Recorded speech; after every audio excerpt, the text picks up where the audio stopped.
Check, check, check.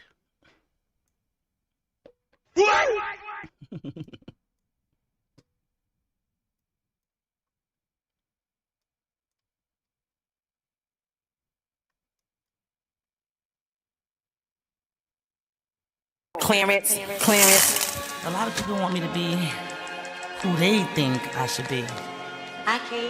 But I'm Gangali. I can't fake it. God made me this way. Hate it or love it.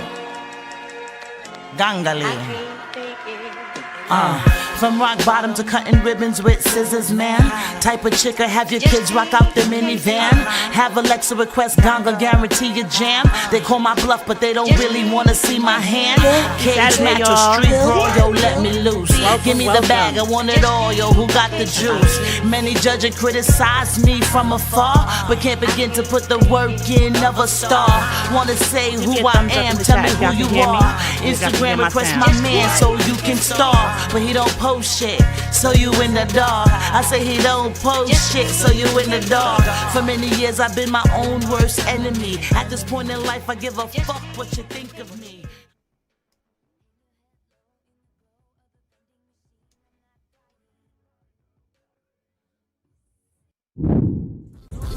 They talk about it. They talk about it.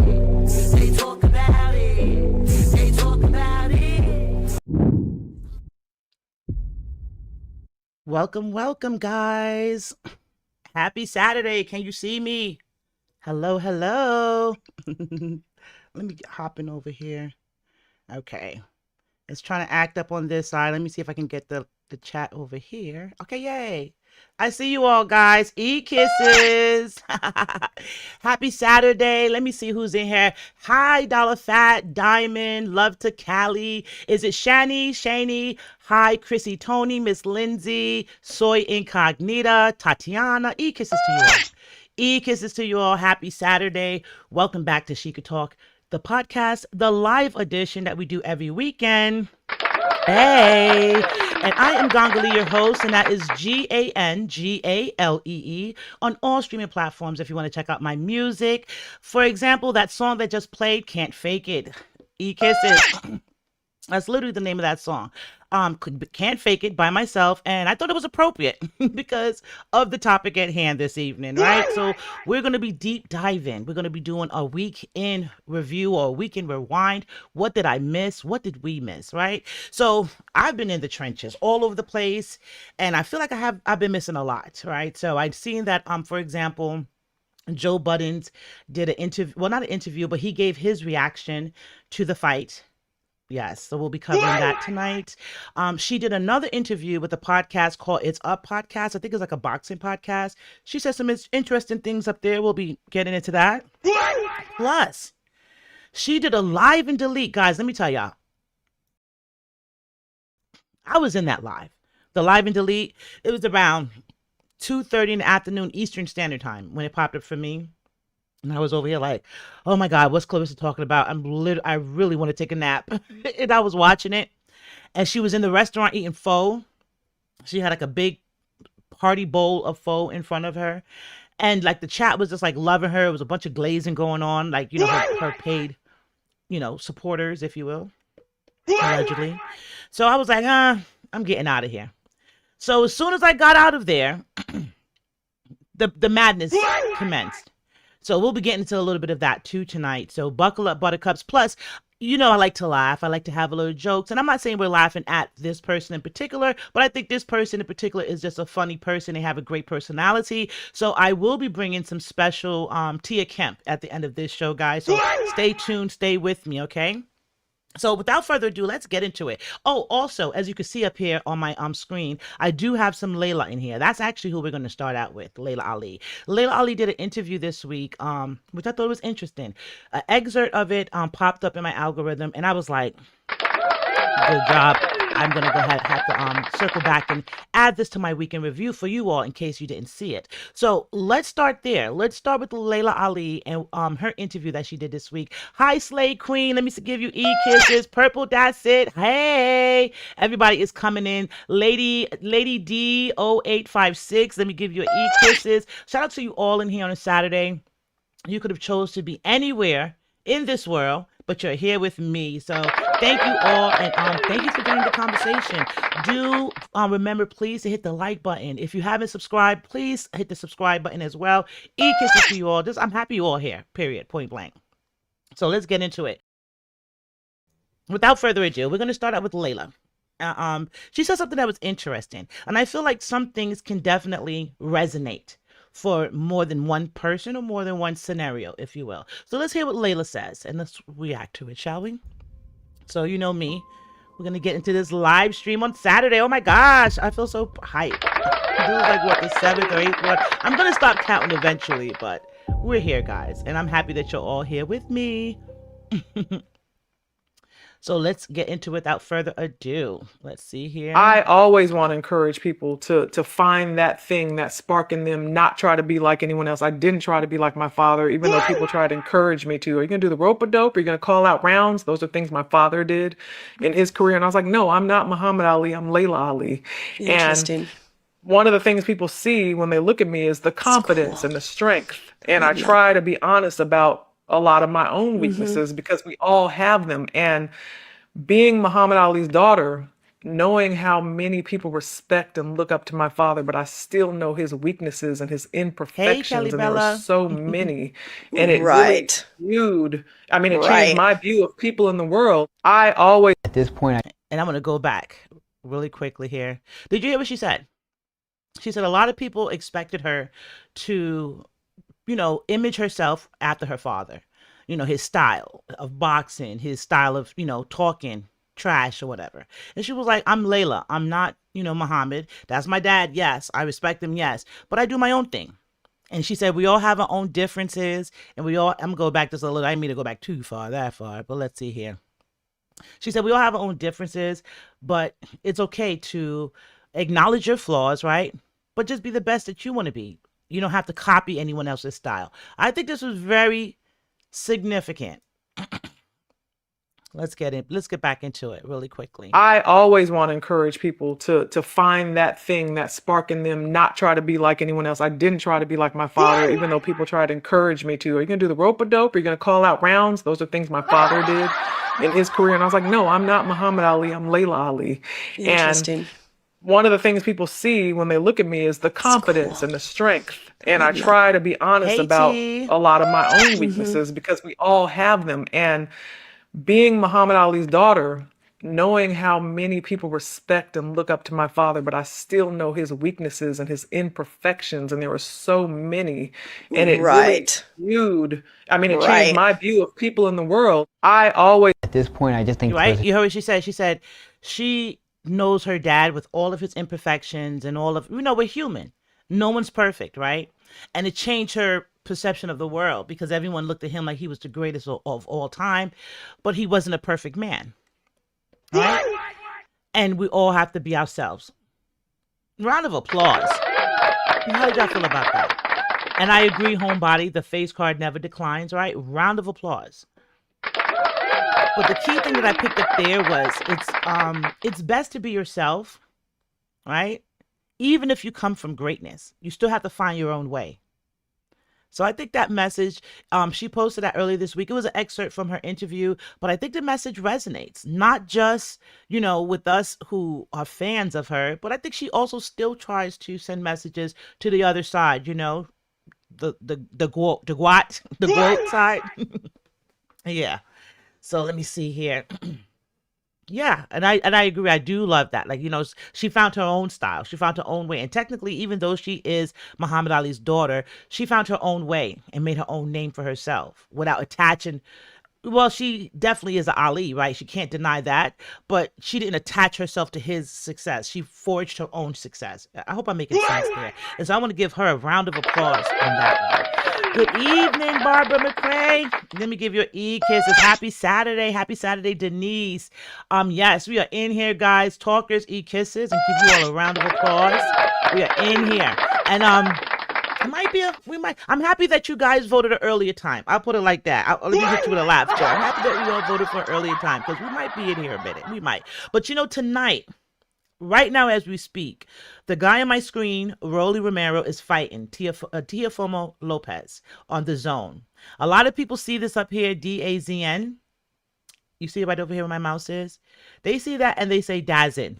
It's the Zone. The Zone is pay-per-view right now. I was watching the prelims before I went live, so I'll catch the highlights on him, but this is going to be a good one. And the thing that I like about the fight that Rollie is having tonight against Teofimo is they're both friends. Now listen to this, guys. Check this out. They said in their pre-fight interviews, they were asking Rollie. They asked Rollie a lot this week because this was his pre-week fight, so press week. But they asked him, "Hey, Slay Queens, almost to it. Thank you for being up with us in the UK. We have Slay Queen all the way from the UK. Let me send you E-kisses. Love you, mamas." So yes, with Rollie and his fight, he's fighting his friend. He's fighting his homie, Teofimo. No beef, no animosity. They're true friends. And they said the reason why they wanted to do this fight was to let other boxers know. I don't know if it's Keyshawn Davis. I don't know. But let other boxers know that, get to the bag. You can be friends and still fight each other.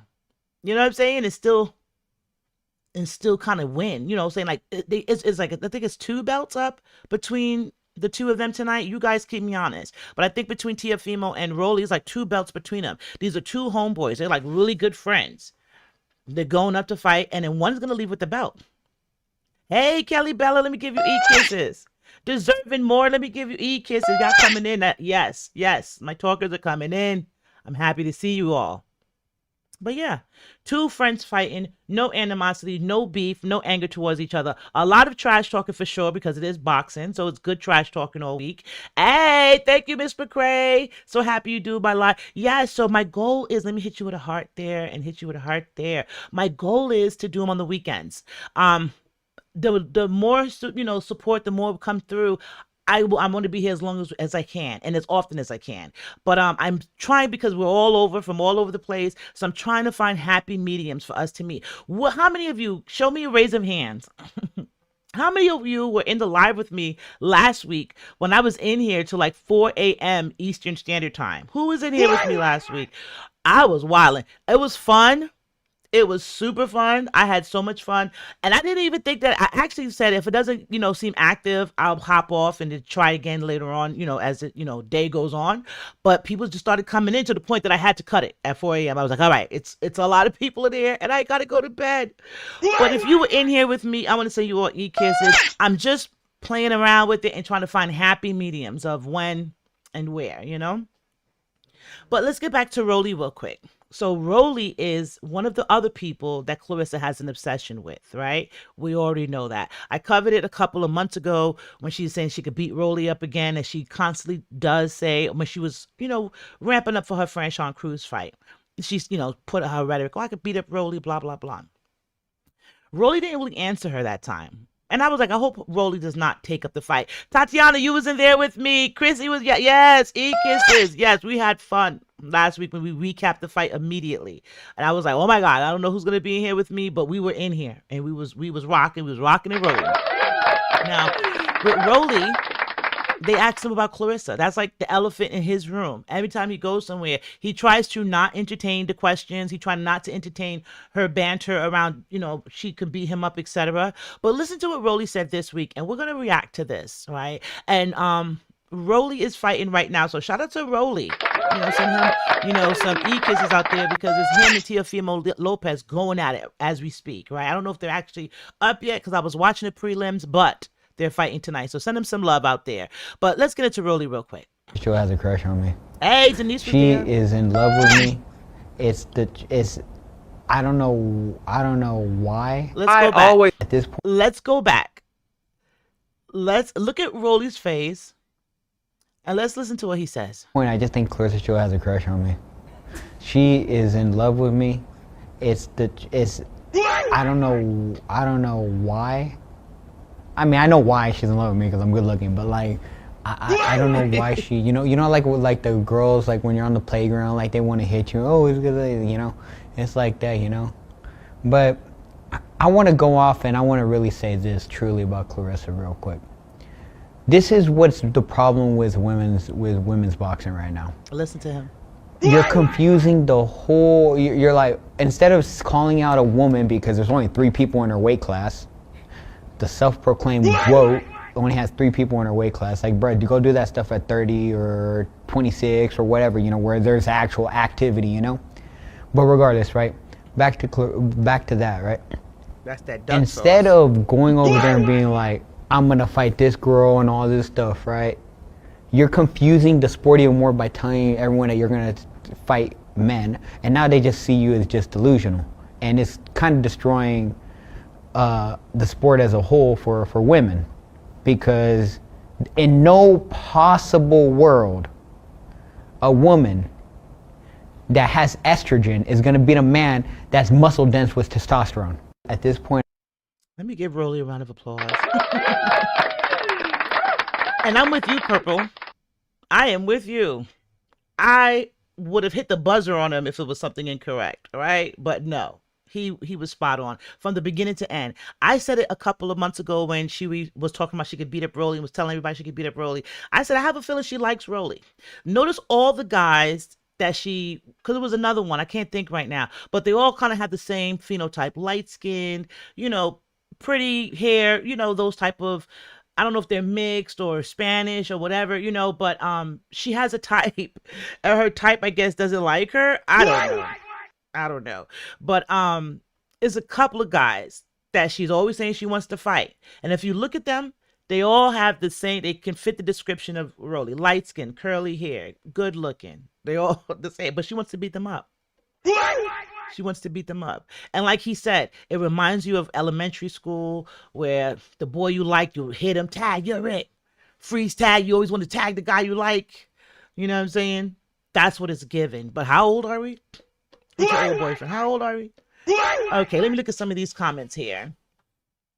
Hey, Freelance, let me give you an E-Kiss. You said, I'm here, clocked in, going back in the bushes. Hey, hit you with some laughter. Homebody said, you're dating, you want to fight men. Now people see you as delusional. Is true. He's 100% correct. Because even if it was a joke, right? You said it so much that people can actually start looking at you like, this girl really thinks she could. Keith Thurman. Thank you, T. Jacobs.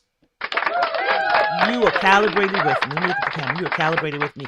That's the other guy. If you look at Keith and then you look at Rollie and she has like a type that I guess she's scared to holler at. I don't know. But she has a type that she always wants to fight. That's interesting. But Rollie made a good point. He knows what it is. He knows she has a crush on him. But then in addition to that, you're really messing up women's boxing by saying you want to fight men. And there's women out there for you to fight. Like he said, it's only 3 people in your weight class, allegedly. If they are truly, really even, you know what I'm saying? Like, if that's really, truly her weight class, heavyweight. You know what I'm saying? Like, anyway. So let me see here. Slay Queen says, well, she is immature, so it makes sense. Yes, for her to be trying to freeze tag and tap him and, but he met her, ironically, I guess they were training for the Olympics when they were super young. So imagine if she had her mind right. You know how many love stories start out like that? Like it's a couple that they were like ice skaters for like, I don't know, Disney on Ice or something, right? And, they were doing all these ice skating shows together because they started out in the Olympics and then that was their job, ice skating, figure skating, whatever. So they became co-workers and then end up falling in love because they've been together since the Olympics. Am I making any sense? So you could have played your cards right. I'm just saying, if you weren't so, if the bum activities, guys, did you see my 3-part miniseries that I put together this week for you? Just like deep diving into like some of the things that she's saying, her thoughts. Yeah. Imagine. Yeah, exactly, T. She could have had her own love story if she would have did things differently, like bathe. Anyway, but let's get back into it. So Rollie basically had a great point, and I agree with him. And I agree, Rollie's a good-looking guy. I said this before, and I said I think she likes him, and Rollie knows it. I think she tried to holler at him, and he probably was like, no, based on the way she looks. Is it Dex? Are you Dexy? Thank you. Hi, She Could Talk. Big fan of your podcast. I use all my hypes on your videos. Hey, let me give your e-kiss a round of applause. Thank you so much. E-kisses. Hey, Brown Sugar, thank you for joining the conversation. E-kisses to you, mamas. Let me see. Lady T says, Clarence looking like a whole fool. She deleted the video. Buckle up, buttercups, okay? Because I got some, me. I got some opinions to say. And I want to say, a lot of you out there, I want to give you all e-kisses because you're saying that I'm too nice, right? I'm too nice. My thing is, I don't want to force, because Clarissa's people's been all over. Like, it's really true when they were saying that they paying, she's paying people to go after YouTubers and content creators. It's true. It's true. Because as soon as that word was put out, I swear on everything, I just started seeing a ramp up of like the same 2 or 3 profiles, trying to battle it out with people in my comments or, disagreeing with things. And I'm like, it's okay to disagree. Like, we're not saying we all have to be a cult and think on everyone has one thought. Everyone's entitled to their own thoughts and opinions. But I noticed it ramping up. And so I was like, yeah, it's true. It is true what they say. So it's been an interesting week, but we're going to get into that. Let's continue. Let's continue down this road. Shields next. So this right here, because we're going to go through some high level overview of things that happened this week. This was another boxer that had a fight, Tam T-Bolt. She's signed to MVP Promotions, just like Alicia Baumgardner, Amanda Serrano. The key thing that's interesting about her is she's the weight class that Claressa just fought at, allegedly, with K. Scott, right? That's the weight class she's in, which is 160, I believe. She just won her fight. She basically owns all the belts in her weight class right now. You guys, excuse me, you keep me honest, but I think she does. Plus, she has the one and only coveted ring belt. So, if you notice lately, Claressa's been saying how I think it's fair. I don't think it's fair that I don't have the ring belt. I need to have the ring belt. And she's putting it out there that she wants the ring belt. She wants Tam's ring belt, guys. Okay, this is in her mind, the easiest belt to get. And then plus it's going to be a super win for her because she signed to MVP. So she gets to annihilate an MVP fighter. But don't they have to lift the ban first? Don't you have to publicly apologize to Alicia, have them lift the ban, and then proceed forward to see if they even want to play with you? Like, how does that work? How does that work? But let's get into what they were talking about. Tam, right before her fight. Eventually. Tam, you're fighting for the middleweight title of the world, 2 belts. Claressa Shields is fighting next week, also for 2 belts. Seems like you guys are on a crash course. I think eventually it'll happen. If she stays at middleweight, we'll see what happens with her career. I mean, we're at 2 different spots in our career, but it is a possibility now. Yes, 2 different spots in your career, but the thing that brings you guys together is the belts. You guys can come together, be undisputed. We had an undisputed fight. Probably one of the bigger fights you can make in women's boxing. So the ring, and I, just because I want to make sure I'm giving you the right answer, let me take a look here. Bear with me one moment, Black Diamond, while I pull it up here. Do you remember a couple of months ago I covered the ring awards that her and Papoose went to, and I kind of joked and said Papoose was dressed very like a stud with the dress slacks on and the childbearing hips. You remember that, guys? So that's the ring awards. I think it has something to do with Turk Al-Sheikh, who is from is it Dubai, and he's like the big promoter that has a lot of the boxers. Ring belt. Now I think it's Ring Magazine. Ring boxing belt. Let me see here. I am doing my due diligence here. Yeah, so Ring Magazine. I knew it was so Ring Magazine, and then is a special one of a kind. Wait a minute, what? Does that belt cost that much for real? Let me look. Let me look.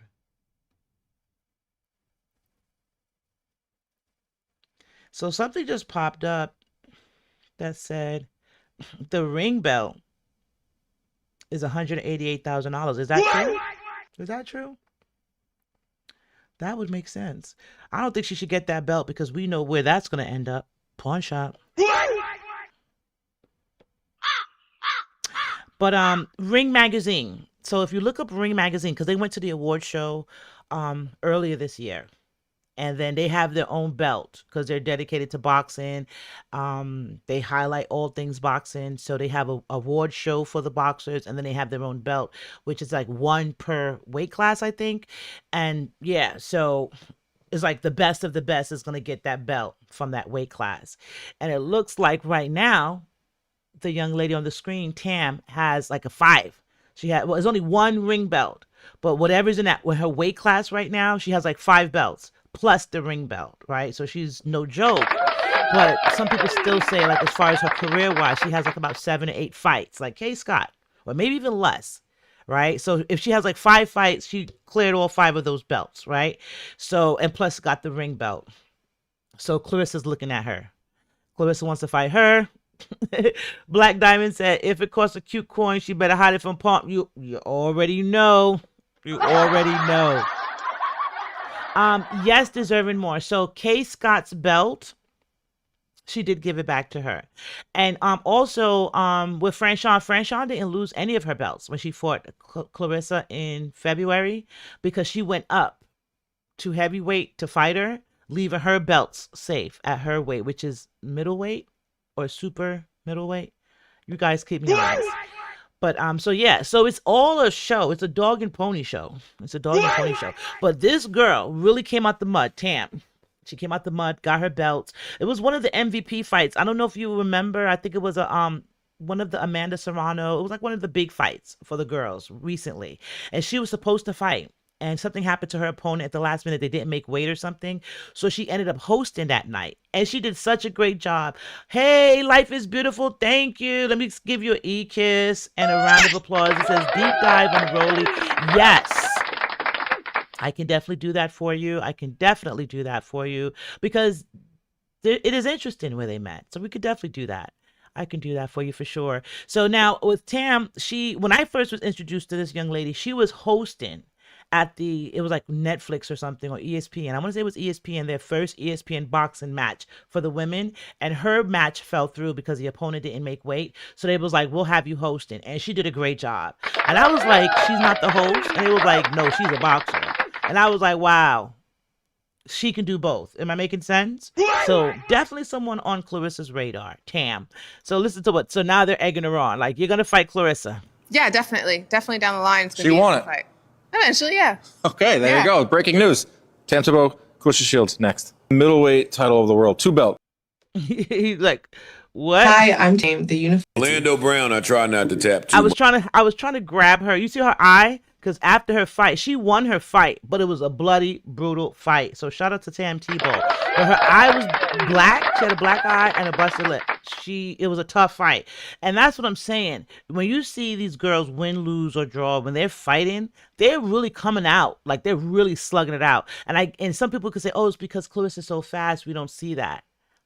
Now, I will say Franchon gave her some stitches, guys. Y'all remember that? Franchon gave stitches. She dotted both them eyes. She dotted both eyes, crossed both T's, if you will. Let me look at these comments here.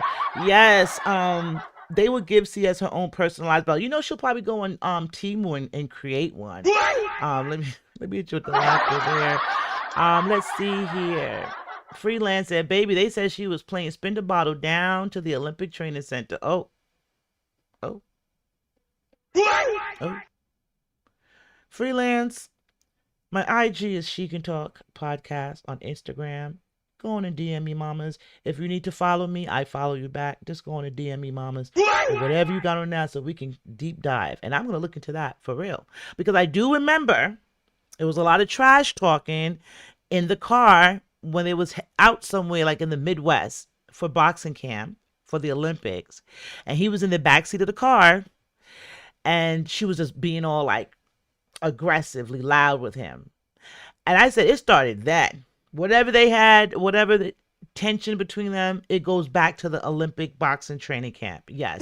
So I'm with you on that. The Spindle Bottle, we are going to deep dive.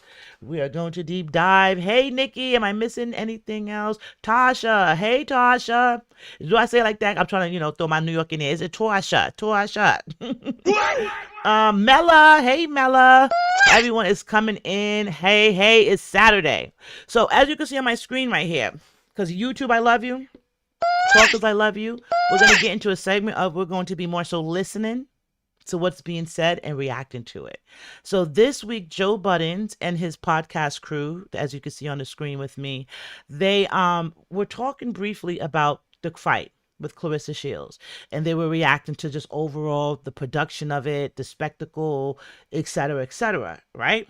So just to even go there, and I at the time of me batching this, I didn't see Claressa's response. So I'll just tell you what she said now. She responded and she tried to break it down like, oh, you don't know everything because it was two different fights. It was a fight on Zeus Network and a fight on the Zone. So you're being funny, blah, blah, blah. But, she's quickly trying to explain it to Joe. But I wanted us all to chip in, well, not chip in, but tune in together and listen to him and tell me what you think. My spidey senses are tingling about a few things here. But let's get into it, and we shall see. Much into, and this was you be the first. That was wow. That was crazy. That is crazy. Wow. Come on, damn, Mark. God damn, that with the was- gay shit. You'd be the first to not, because they say that's yo. Go play around. Look, come on, go ahead. It's coming out. I'm sorry. Yo, is it fucked up? Niggas, that is a look. Yo, we can't say it, but you look at a few niggas and be like, oh, they went to that daycare. Oh my God. Oh my. Yo, So he's starting out basically saying that people have a look, right? Like basically saying that you could tell if they went to a special daycare or not. I don't know, but let's continue. For real. He went to that daycare in the Bronx. And I rebuke But that it's one. funny. Fire for that. I have so many thoughts on this. What the fuck? Yo, your man is One, crazy, right? son. Shout out to Claressa Shields. What a match. yes. Yes. What a match. I didn't know this was going on. I saw the before picture of the young lady that she was fighting, and she was cute. Not so much. Good looking lady. After, it was all bad for this white lady. She still had a little bit of body, but she was getting the absolute dog shit beat off of her to the point where I was like, and then Claressa took the picture with Me either, Purple, but let's listen really quickly. I appreciate you sticking through it, though, because it was interesting. Something has my spidey senses tingling. Terrence Crawford and Shakur and fucking and Floyd, the undefeated But picture. I definitely don't. And I'm like, that's I'm not awesome. the That's fan, black especially talking about excellence. the Bronx. For me, who are these Yes. bitches that fighting her? Who was that hoe? Why you calling her a hoe? No, come on, no, honestly, Yeah, not like you hoe see? like she's giving her, but just a hoe like, who the fuck is this lady? Who's that lady? Who's that Thank you, lady? Mella. I had no idea. It looked like they just finding tall people in front of bodegas. Nah, they not though. It looked like they finding people that's at the hair braiding shop. The lady's name and was they just Kay putting Scott. that. I don't want to know the lady name. No, I'm That's just you saying- wanting to be on the phone with Well, the. No, I'm about to tell you her credentials. I don't want to She You learn. gotta acknowledge his I white don't want to his learn white lady. about Yeah, her. bro. Acknowledge her. No, I'm just saying. He's saying she was somebody. she was somebody in that she's field. right. I want to report from ignorance. You know how it be funnier that way. Yeah, We never heard of it. You keep trying to educate me. Hey, this ain't that journalism shit, nigga. It's a war journal. Who was that heifer? I've talking about never Kay seen Scott. five white towels fly in the ring at the same time.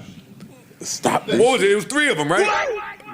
Was it three? It was three. Yes, it was 3 or 4. You know how bad you got to be getting your ass beat for 4 people on the side in unison to feel like. Now, we all went through, we reacted to that fight scene, we reacted to the slow-mos, if you will. We know that there was no major damage done. It was a timed, simultaneous, paid, throw it in now, allegedly.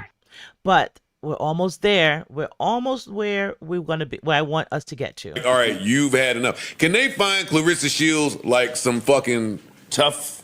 somebody that could fight? Niggas don't want that problem, yo.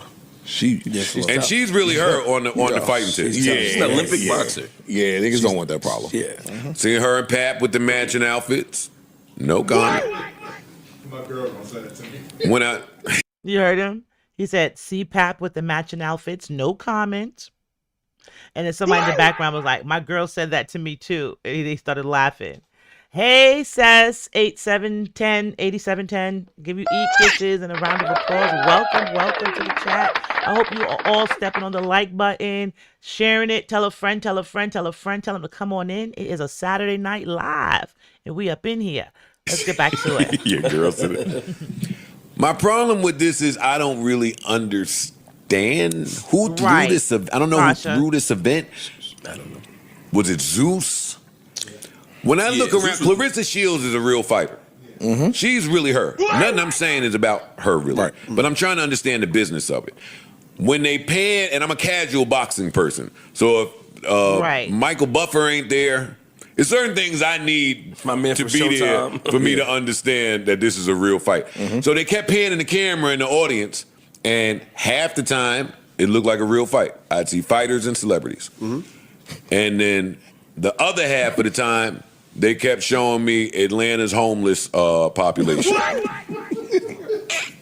They kept showing me people that didn't have an outfit to be at a boxing match, didn't have cologne. That was the outfit. No, that's the problem. That's how they was dressed.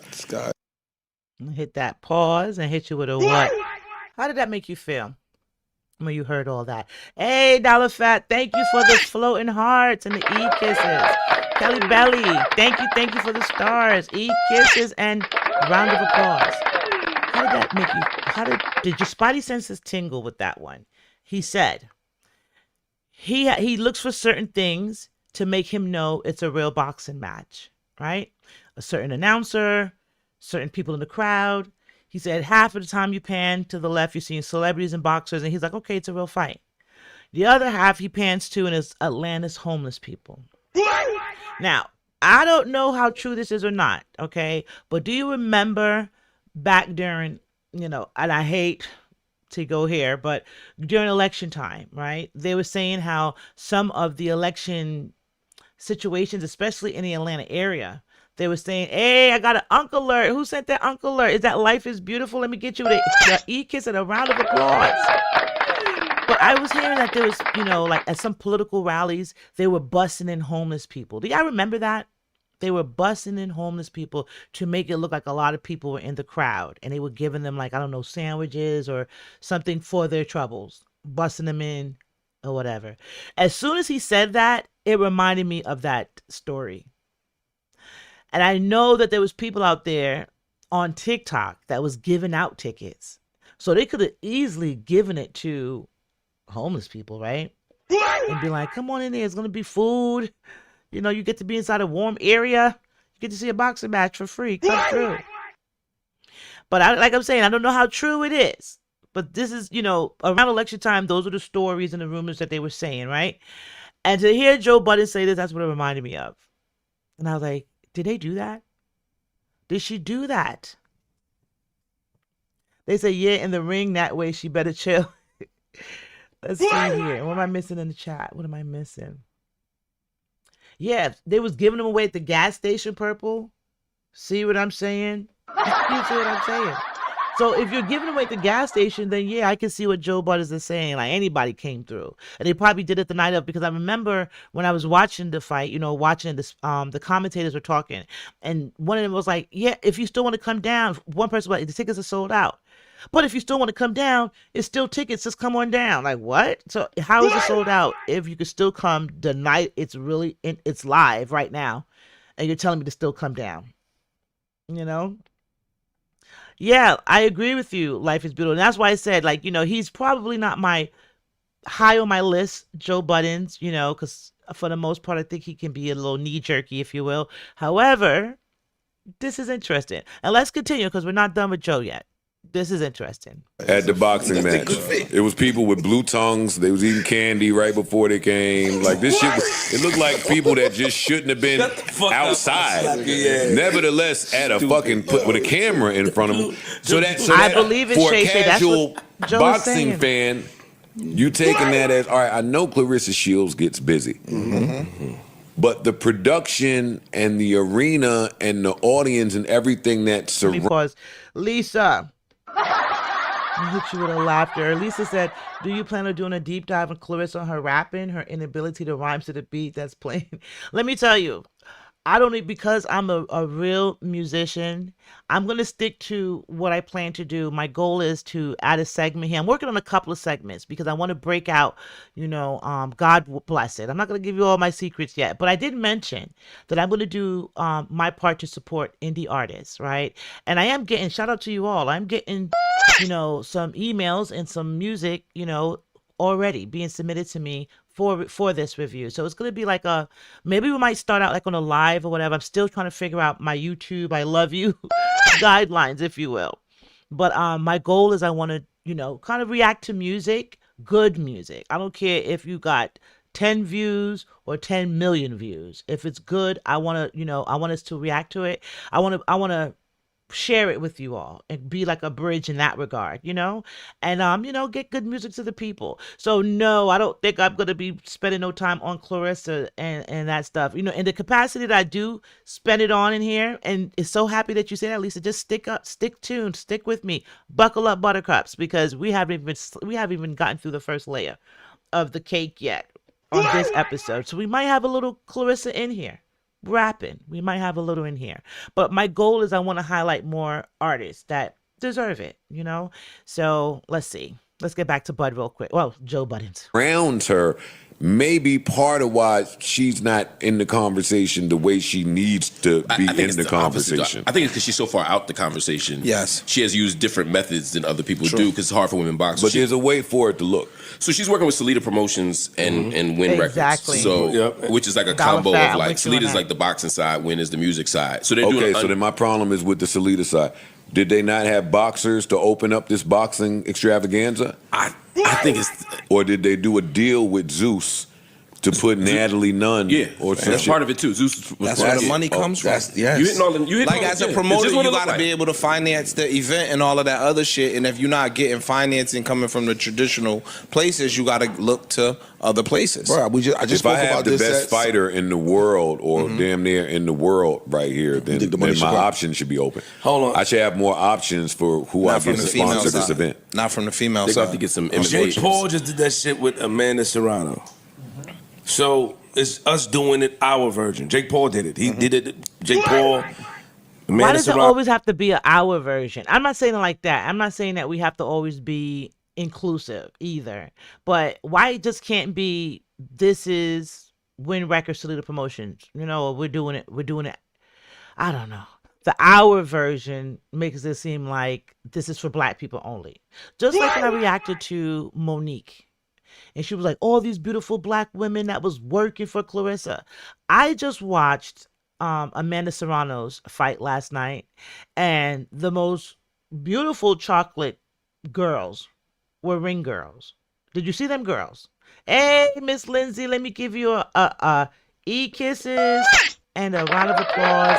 It says, according to Monique, it was black. Exactly. Yes, I do remember the elections. My bro lives in the area, and that was the situation that night. See?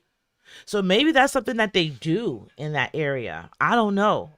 But it sounds like it, because doesn't it sound like that's what Joe was insinuating happened?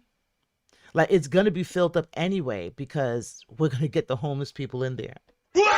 Somebody was definitely on TikTok with a wad of tickets, and they said we're giving them out. Meet me here, meet me there. So if like you said, if they were at the gas station, I think it was Purple said that he was giving out the gas station, that anybody showed up. That's what is leading me to believe. Anyone showed up. Royalty, I see someone saying hi, Royalty, so I'm gonna give you an e-kisses. I didn't see it yet. Let's see here. Did you see it? The ring girls last night for Amanda Serrano's fight, and them girls, first of all, it was a little I can't even think of her name right now. It was a little Mexican mommy fighting a tall blonde girl, and she was short. Did you see that tough fight? I think she won that fight. In my opinion, I felt like she was robbed of that fight. If y'all know who I'm talking about, put her name in the chat. But she was a short little Mexican mommy, and she was out there killing it. Her fight, she was throwing power blows. Okay, she was one of the undercards for Amanda, and round of applause to them because they was going in. Even Amanda's fight, Amanda had a tough fight last night, but she came out victorious. But the ring girls were chocolate. Monique, go check out the ring girls from last night. Okay, but anyway, let's continue. I know the whole Netflix thing. No, what you're saying is different from what I'm saying. I'm not saying what that. Jake Paul did was know that he doing some spoof boxing shit and put real fighters before that fight. And that's what they did too. No, they did not. They did reverse. You got to pay him, no, Joe. They I don't did, understand what there you're were saying. no real opening boxing They did the other matches one. at it. They There was put a real fight at Ray the end. J and And it was. And that's the part that this is what happens when it gets convoluted like that, right? First of all, we had to play a scavenger hunt last week, starting out on Zeus. It didn't start on time. I'm back and forth to the zone. Nothing's on the zone. I'm going over to Instagram. So it was like, it didn't even start on time. Let's start there for starters, right? And then we had to do a scavenger hunt. Like, whose fight is going to be where, right? So once you get into a zone of like, you're watching it on Zeus and everything is good, the streaming is good, then okay, now it ends. Now we got to log off of here and then go over to the zone to watch it over there and pick up from where we left off. And then there was a delay over there. That didn't start on time. So it was a lot of confusion. And I can almost guarantee that a lot of viewership got lost in that shuffle. What do you think about that? Because like, for example, right now, you know what I'm saying? Teofimo Lopez and Rollie is fighting. Okay? Streamline from the prelims into, if you got the pay-per-view, it goes from the prelims right into the pay-per-view. The zone, one channel. You know what I'm saying? Last night with Amanda Serrano, you could streamline it and watch it all the way through on YouTube, or you could go over to TikTok and watch it all the way through on TikTok. It wasn't like, this is going to be on YouTube. Then you got to go over to TikTok and you got to come back over here to the zone. Like, no. So just like with right here, you hear Joe saying he didn't see any other fights. Because he's, he probably gave up by the time Big Lex and Tazeki fought. And then by the time you realize, like, oh, wait, Clarissa's not fighting here, then you missed all the other fights, all the other real boxers, right? Which is like her fighters on top of that. You missed all of them. Because to me, I felt like they spent even though the rounds weren't as long for the celebrity boxing portion of it, I felt like that took up a long time. It was a long day. And by the time it got to the real fighters, like Charnel and O'Teef Overton and all of them, I felt like it was just like a rush through. It was just rushing them through to get to Clarissa's fight, So I agree. You blink, because I don't remember any of those fights. I don't remember. I know her team won the fights. Like, no surprise there, but I don't remember the fights, if that makes any sense. And yes, I agree, Slay Queen. Monique. All right, let's deep dive in Monique really quickly. Just really quickly. You know that she's in an open marriage, right? And something... you guys keep me honest there, but I could have swore it was something about like her kids as they became adults weren't really rocking with her because of the way that she was so male-centered when they were young. No, one of her sons. Y'all keep me honest there, And then I just don't. Me personally, I like funny Monique. Like, it was a certain time frame. Now the Parker's Monique was kind of irritating after a while. It was funny, but irritating because I didn't like the whole male-centered thirstiness of it all, right? Mr. Ogilvy, she's just thirst trapping over him. But anyway, when she was doing movies, like I know she did, was it like a couple of movies with Martin Lawrence, like those black comedy movies. So those were funny. Hey, Ray Mel, thank you for the flowers or the jewels, eat kisses, and a round of applause. I like that when she did those funny stuff. More recent times, and I'm gonna say like this, I'm gonna jump out the window and say, ever since she did Precious, I don't think she's been funny. I'm not even trying to throw a shade or throw a shot. Has she been funny? Now I know Power, well, not Power, I think it was BMF or something, that 50 Cent gave her a role on BMF. and gave her a comeback there. Word of the curb is that she was bossy there too. I don't know. Keep me out of it. It says misery loves company. Yeah. Yes. And my thing is this. That's why I said when I was reacting to it in my part 3 that I dropped early today, I said, Monique, so you're always talking about black women, black this, black that. Like, we're supposed to just default like you because you're black. Okay. So what about Remy and Golden Child? They're black women, young black girl, and they're on the other end of this fiasco that you're supporting. So we're simultaneously supposed to forsake black women over there. It's like the selectiveness of it all. You know what I'm saying? Because you could relate to Claressa is why you're all about my baby Claressa. And I don't like that. Or my baby Claressa. Stop acting like she young, but she out here telling us every minute that she giving up that bumpy road to Papoose. But let's continue. Homeboy fought before Claressa Shields for baddies, my nigga. And you could go out there and fight before Claressa Shields come out. Something about that just doesn't make sense. So you don't spend the money, pay the boxers, make it look like a real boxing event and not some reality TV But is the interest there enough to do that? shit. But as so That's the problem. But if you got Zeus saying, I'm gonna give you XYZ millions of dollars to put on your event, and that's the loudest and the biggest contributor. And in order to do that, I need this and this. You And gotta I just do told it. y'all. I told y'all when we went to Summer Jam. It was like, yo, this shit looked like a Zeus production. Yeah, it was. It was. Yeah, It was Zeus banners everywhere. They in Well, at the least back. you had it. Don't do that. You had a suite. More sports, more movies, Look, I got that in less there. drama. Get features that make watching live While that's going through, but also Monique calls her husband daddy too. What is that about? So stupid, yo. It's to the point that I was making about when we was talking about the J. Cole shit. And I was like, yo, I ain't really putting too much of this on J. Cole because And I'm gonna pause it right there. if you go Yes, Lisa, I completely agree. It is a trauma bond there because she can relate to her. It's like Claressa to me, and I don't want to sound crazy when I say this, guys, because, you know, I really try to love everyone. You know this. I actually get feedback and people try to bite my neck off when I say, you know, try to be the, see the good in everyone, if you will. Now, I know let me tell you now, I'm not no Cinderella living in a Disney movie. Okay, I am from the Bronx. I'm Jamaican. I'm real. I know life is real out there. But I still feel like, you know, we can give people grace, right? So I try to give people grace. But in certain instances, you got to look around and you got to be like, okay, let's be real now. And with the whole, like, Monique, the way she's trying to help sell that image like she's so innocent. Monique, don't you see this stuff? But then we're looking at also Monique and in her story, right? You know, trauma bonding for sure. What else? You know, like her kids. I mean, I don't know, guys, but you keep me honest there. But I remember a couple of stories about like her kids not really rocking with her, you know, because of the husband. And then I hear that she's not work friendly, if you will. And then her husband is her manager. So she has a lot in common with Claressa. You know what I'm saying? So, yeah. Let's continue. to sell this out because you him, then you're not going to get the promoters and the Exactly. publicists You don't need and the $1 coming opening up. rapper. You don't need Podcasts. ASAP Ferg to open up for you. You're going to get the venue. You're going to sell it out. Do what you do. Everybody's going to come out for you, and you're going to get all the money. So I'm looking at that kind of the same way here. Hey, boxing people, if I'm totally out of my depth, please hit me to let me know. But I just feel like they pocketing all the money.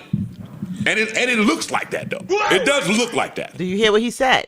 He said because Zeus is funding or sponsored the fight, it looks like they pocketed all the money. Let's continue. That's what I'm saying. The one thing that I give Joe Budden's respect for is because he has no filter. Well, the person with no filter, you're gonna get a little bit of rawness, you know. Now, I think he could be a little cocky at times, and that's okay, you know. However, he's on to something right here. He basically, to me, my spidey senses is like they busting homeless people to fill up those seats. I feel that. He's saying that, you know, they pocketed the money. It wasn't big paydays because all the Zeus fighters that was going on, if you looked around, there was a lot of Zeus promotions in the building, allegedly, because I wasn't there, guys. You tell me. you know? So he's saying, looking around at the event, it looks like they got the money. But let's continue. I think to have a woman headline But a it was live boxing on with some Dancing. prominent, with some solid male heavyweights is a tricky tightrope to walk, right? Because You know he did, if homebody. she's going to headline, she has to be the biggest act. True. So then the men who are under her, who are not the biggest act, may not also draw people into the match. So I don't know if the gate and the door is enough without these spectacle sideshows. Without Ray J. Without Ray J and them to fill it up. You know he won a Yeah, bag. I could see Spectacle sideshows. Let me hit you with the laughter. Ray J and Orlando Brown really helping sell out. Honestly, I'll tell you this. Joe, if Ray J's off that card. Joe, I paid for it to see them. I didn't pay to see her. Hey, Joe, if Ray I wanted to J's see off Lexington that card. Siki and Ray J. Yeah, I Orlando paid Brown. the 50. Like, I didn't pay. But I tried to pay the But be 59. clear, y'all not disproving what I'm saying. I'm very aware that I work with degenerates. I'm talking about See, like stuff like that is the part. outside of this. See, that's the part that would have me having becoming hostile with my coworker, if you will. They're talking, they're debating, and then he just out the blue says, "See, that's why I have to remember I work with degenerates." I'd be like, "Wait, what?" I would have jumped across. Okay, but let's continue. This room, like y'all saying it's like that for Ray J. I saw the internet saying. I think so. I think people want to see a spectacle, and I think Ray J got knocked out the first time. This was his comeback match. Why wouldn't people want to see it? People expected a train wreck and got exactly what we wanted. People want to be entertained. They don't want to see no strategic boxing. Let's market it over there. They're going to come. They're going to watch it. And for those who want to see Claressa Shields fight, you get that too. You know why Ray J is such a genius? Genius, bro. Absolutely. I don't believe anything that he does. And there's an art to that. He went out there and looked like he had absolutely no clue what a fight is, how to fight, how to move his feet, how to move his hands in a fight. And I just refuse to believe that's true about Ray J. Maybe he's just one of the people I'm gonna always be in denial about. But they looked. That was pretty bad. That was an absolute shit show out there. But Kelly, you hit it right on the head. Let me give you a round of applause. You said Lemmy won. He got half the purse, exclusive content for his platform using a credible space, and free promo from the drama. I agree. I think they saw this drama playing out and was like, this is too good. This is better than something we could have wrote. And they aligned themselves accordingly. And I think that they encourage her to do the madness. But I don't think she realizes that she is the madness. I hope I'm making sense there. I feel like, I don't know. But let me go down, because my thoughts are going to come together a little bit here, guys, as we play through this. Let's get through a little bit more. boy, I was glad they did it. I was glad they did it. What you think is more entertaining? Him come out and really showcase that he could fight, put dude out quick. No, he's telling the truth, Barbara. He definitely give is. us this spectacle like this that every's going to keep talking about. I Yo, think you it'd ain't be see really that? entertaining if Ray J just stay home and watch TV. No. Yeah, that'd be super entertaining to me. No. Yeah, but it don't pay the bills. Yeah, exactly. Got 7 figures. We live in an algorithm world. Huh? Bro. Got 7 figures to get in the ring. Did he? Yeah. But where's that? Where did that come from? I didn't see nobody say that. What did he get? I hate when you do this. I'm really trying to ask somebody told me. I don't know how true it is, but I'll tell you who told me, and I think it has a little bit of validity. Whoever told you, you believe it. They're making money. Hold on, they're making money over there. They're making money over there. They are making money, bro. They're making hear money. that? So, do you remember early in the week where the payroll was kind of circulating, and they said that Claressa Shields got 500,000, K Scott got 54K, and then as you went down the list, it showed that Ray J and Orlando got 150,000 each. Remember on that list, we didn't even see Tazeki and Big Lex. Do you remember that? So they're saying in here right now, because they're talking about Ray J. And, you know, they're basically saying they got it from a credible source. They won't say the name here, but they will let Joe know who the credible source is. So that way Joe will know it's a credible source. That told them they all got paid a nice bag. They all got paid. He said, there's money over there with Zeus. The money's circulating, and they all got paid. So then that lets me hop over to the check that was circulating for Tazeki, and I believe that's real. Now I'm believing that could possibly be a valid check for the 550? Zeus, I got a show for you. Let me stop. But listen, I don't know if I could go up there and be fighting no people like that. I don't know. But I don't know, 550, I don't know. I might, hubby train me like, 12 weeks of boxing. Let's do this. Let's do it. Let's go into a camp. We're going to get this $500,000. Let me see here. Kelly says, could you imagine how someone as grimy savvy as Lemmy looks at Raggedy Win Records, Pat Purse snatching resume, and Ruben's nursing degree? Oh my goodness. Why you out here with the shots like that, Kelly? So he said all the Zeus people were on their own contracts with Zeus, which is why they were not on the commission report. Exactly. But they're not sanctioned fighters either. But also that's what kind of like, neither is Ray J and Orlando, right? They're not sanctioned fighters. So why even disclose what they made, on the thing? So, or it could just be for that reason of boxing. They say, yeah, we paid them $150 because they're not sanctioned. It kept their real check off. Yeah. We don't know. Could that be also why Claressa said, that's not including everything I got? Maybe that was her purse, the $500,000. Maybe Zeus paid her something extra. What do you think? How do you think about that? Anyone who believes Ray J and Orlando did for is exactly. Shay, exactly. Because you think they're gonna go out there. First of all, he gave them Rolexes like 2 weeks ago.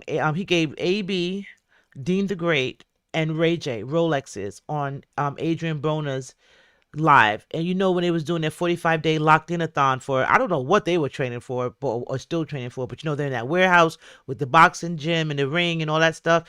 Everything is sponsored by Zeus. If you go look at Dean the Great stream with Adrian Broner and the whole locked-in-a-thon, Zeus sponsored that entire locked-in-a-thon. The ring, the walls, the equipment, everything is Zeus, right? So Zeus got the cake. I'm not going to lie and say they don't have the cake. So my question is, do you think Zeus paid her an additional, like say, for example, to me, I feel like that $150 could have been for sanctioned commission purposes, right? Yeah, we've only paid them $150. They're not real licensed boxers. And then gave them their real check for the entertainment portion of it all, which was like the $500K or whatever the case was. Do you think she got entertainment portion? Like her boxing portion was $500,000. Did she get something for the entertainment portion? I don't know. I'm just asking questions, guys. But you tell me. Let's get back to it. And with AB and Dean, that whole shit. Be clear, because I'm picking up some of what y'all putting down. I'm not slighting the business operation of Zeus. I'm saying for the business operation of Claressa Shields to look like it's supposed to look, they should separate themselves. And I think, or go back to the drawing board and figure out how to make it look more like Jake Paul makes it look. See, I think this is the intermediate step. I think step one is her being lower in the card. Yes. You hear me? The first step is her being lower in the card. The second is her being at the top of the card but needing these shenanigans. With an undercard. And then as she builds this up, at some point, then you have a full, normal, traditional card. But I think this is the intermediate step as they build the business up. Because again, like you said, she's her. The problem ain't her talent. It's just there's not an appetite for women's boxing enough to put on the kind of show that you're talking about, which I agree would be dope. Great call out, Freelance. Yes, because she fought on the Zone, so that was her purse. That $500K was her purse. She did not appear on the Zeus network. They did have a Win Network commercial, which I thought was interesting. Like, why are they advertising Win Network on Zeus Network? But they did have a commercial in the beginning when they was kind of waiting for everything to get going, and it was like running the Zeus ad and then a couple of commercials. And they did run this Win Records Network commercial. But he probably didn't pay her anything because basically we got you the venue because I wanted to showcase my fighters. So you get to have a fight here too. It was really split down the middle. They did the daytime, she did the nighttime. They had their streaming during the day, and her streaming with the Zone was delayed because guess what? They probably had to break down their streaming and their cameras and then put up for the Zone because it was about a little 30-40 minute delay between the two shows or between the two matches. So yeah. And that's what I'm saying. Like, she says that she got the 500 purse, but that she got a little bit more, and she's not disclosing everything else. So I don't know. Maybe she got a cut just for the whole connection of it all. I don't know. Let's continue though, because we're almost off of Joe. I got a few more things for us to talk about at this stage. Yo, you got to take it back to the old school then. Yo, Take it back to the old school. Before Kimbo Slice jumped in the ring, when there was nobody to fight, know what he was doing? Just popping up in niggas' backyards. Yep. Yo, hey, regular dude human of a small stature. You wanna get at it? And he would beat the air. I would be glued to it. Let Claressa Shields just start popping. Mela, Mela, let me give you an E-kiss and a round of applause. We're calibrated on that. I think we all feel the same way. My spidey senses has been tingling since November when they announced that deal. Okay? Because just sliding down rabbit holes, journalism-wise, I recently learned that is a thing that can be done. Like, say, if there's a lot of bad press or if some super bad news comes out, right? And this may not be a good example, but I'll use Diddy. Remember when, I guess things were starting to come out that, it was going to be a trial, etc. What did he do? He changed his name to Love, remember? And he had made a whole big thing. I'm love, you're love, we're all love, right? Then he made a big donation to Howard University, the school that he did not graduate from, right? And Diddy just donated X amount to Howard University, blah, blah, blah, It was a lot of stuff was done to counter or to try and take the attention off of the bad news, right? Right around the time when she announced her $8 million deal, she was being torn to shreds because of Laila's documentary, part 1 and 2. Okay? And a lot of people was opening their eyes rapidly. Okay? And then she tried to do her response with her documentary. Not so good. Not so good. Not so good. And then they said, okay, how can we counter this? How can we sequester this? $8 million deal. Let's say she got an $8 million deal. That's going to, knock everything out the box. And it's going to be, well, she can't be that bad if she got an $8 million deal. That's what has my spidey senses tingling. Shay said, I ran every scenario possible on Chat GPT, and it said after fees and taxes, she walked away with $375 to $475. This includes a percentage of the gate and views. To me, still not bad, right? Still not bad, but why lie? First of all, to me, I feel like it's the state. Georgia is that state where they're going to disclose how much it is. But she didn't even have to tell us, right? But if we found out and we know, just be like, yeah, if that's what they say I got, that's what they say I got, and leave it at that. You know what I'm saying? Because, for example, just like Shay went and said, let me see how much she really walked away with. And now we're getting more solid figures, which is looking like $375 to $475. Imagine if she would have just been like, yeah, that's what I got. We would have took the settle with the $5K, like she got $5K for the fight, $500K. Now we're sliding down rabbit holes. And that's what she causes us to do. The whole lot of them, not just Claressa. The whole team over there. It causes our spidey senses to tingle, so we start sliding down rabbit holes, guys. That's why we're the talkers. That's why we are the talkers. And shout out to all of you up in here tonight in the conversation with me. E-kisses. Let's continue. Up in bitches' backyards and beating them up then. Just beat up some bitches we know can't fight.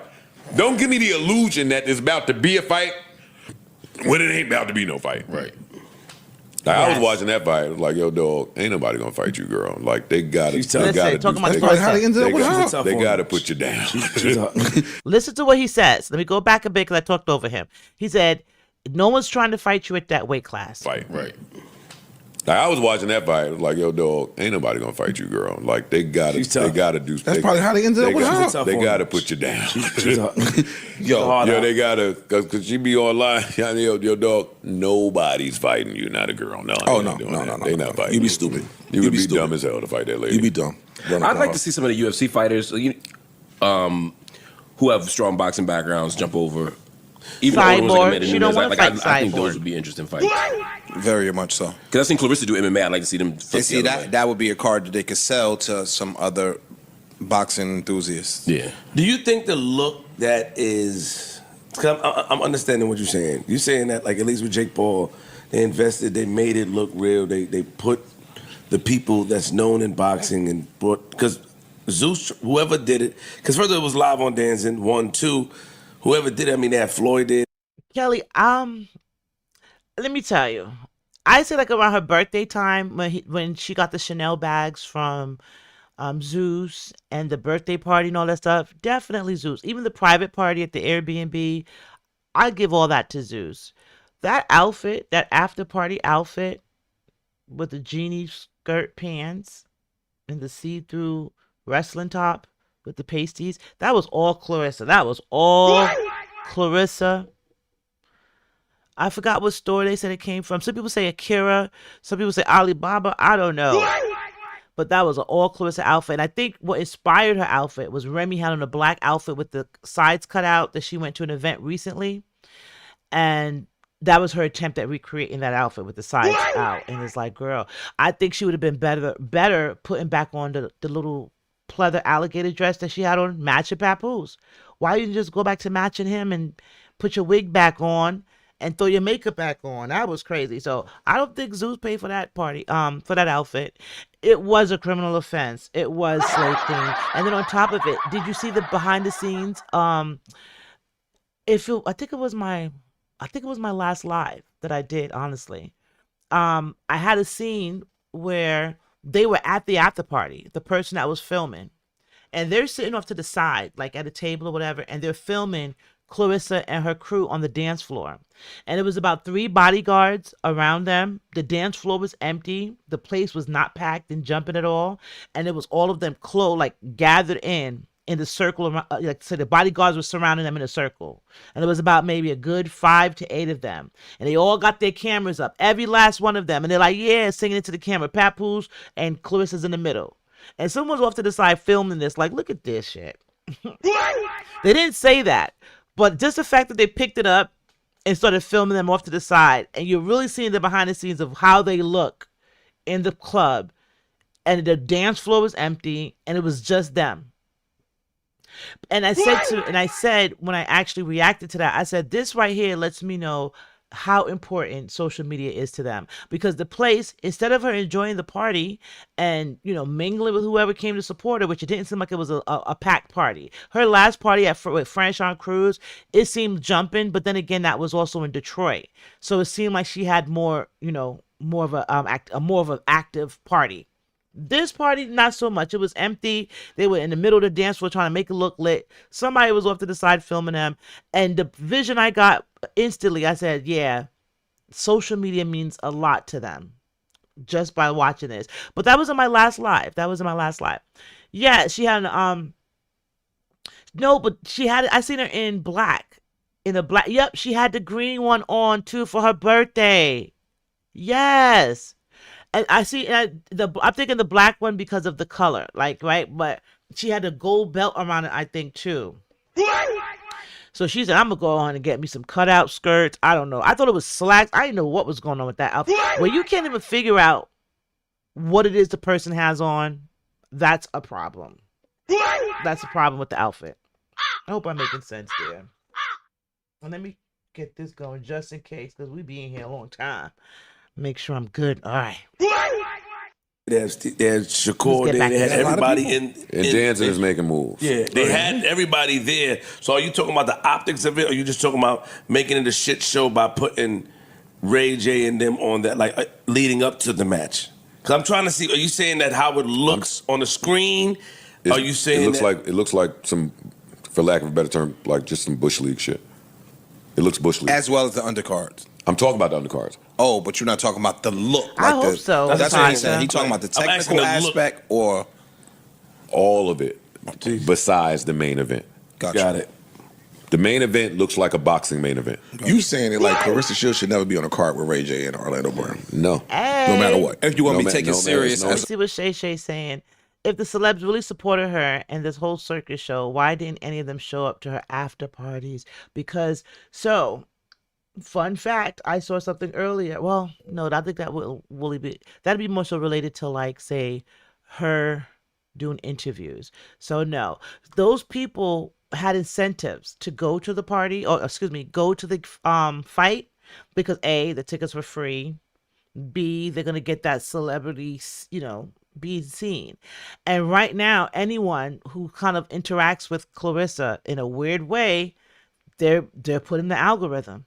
So I think the people are looking at it from that point of view. You know what I'm saying? They want to be like, okay, they're gonna be like, oh, Kevin Gates was there. We're gonna talk about it. Like, oh, so and so was there. We're gonna talk about it.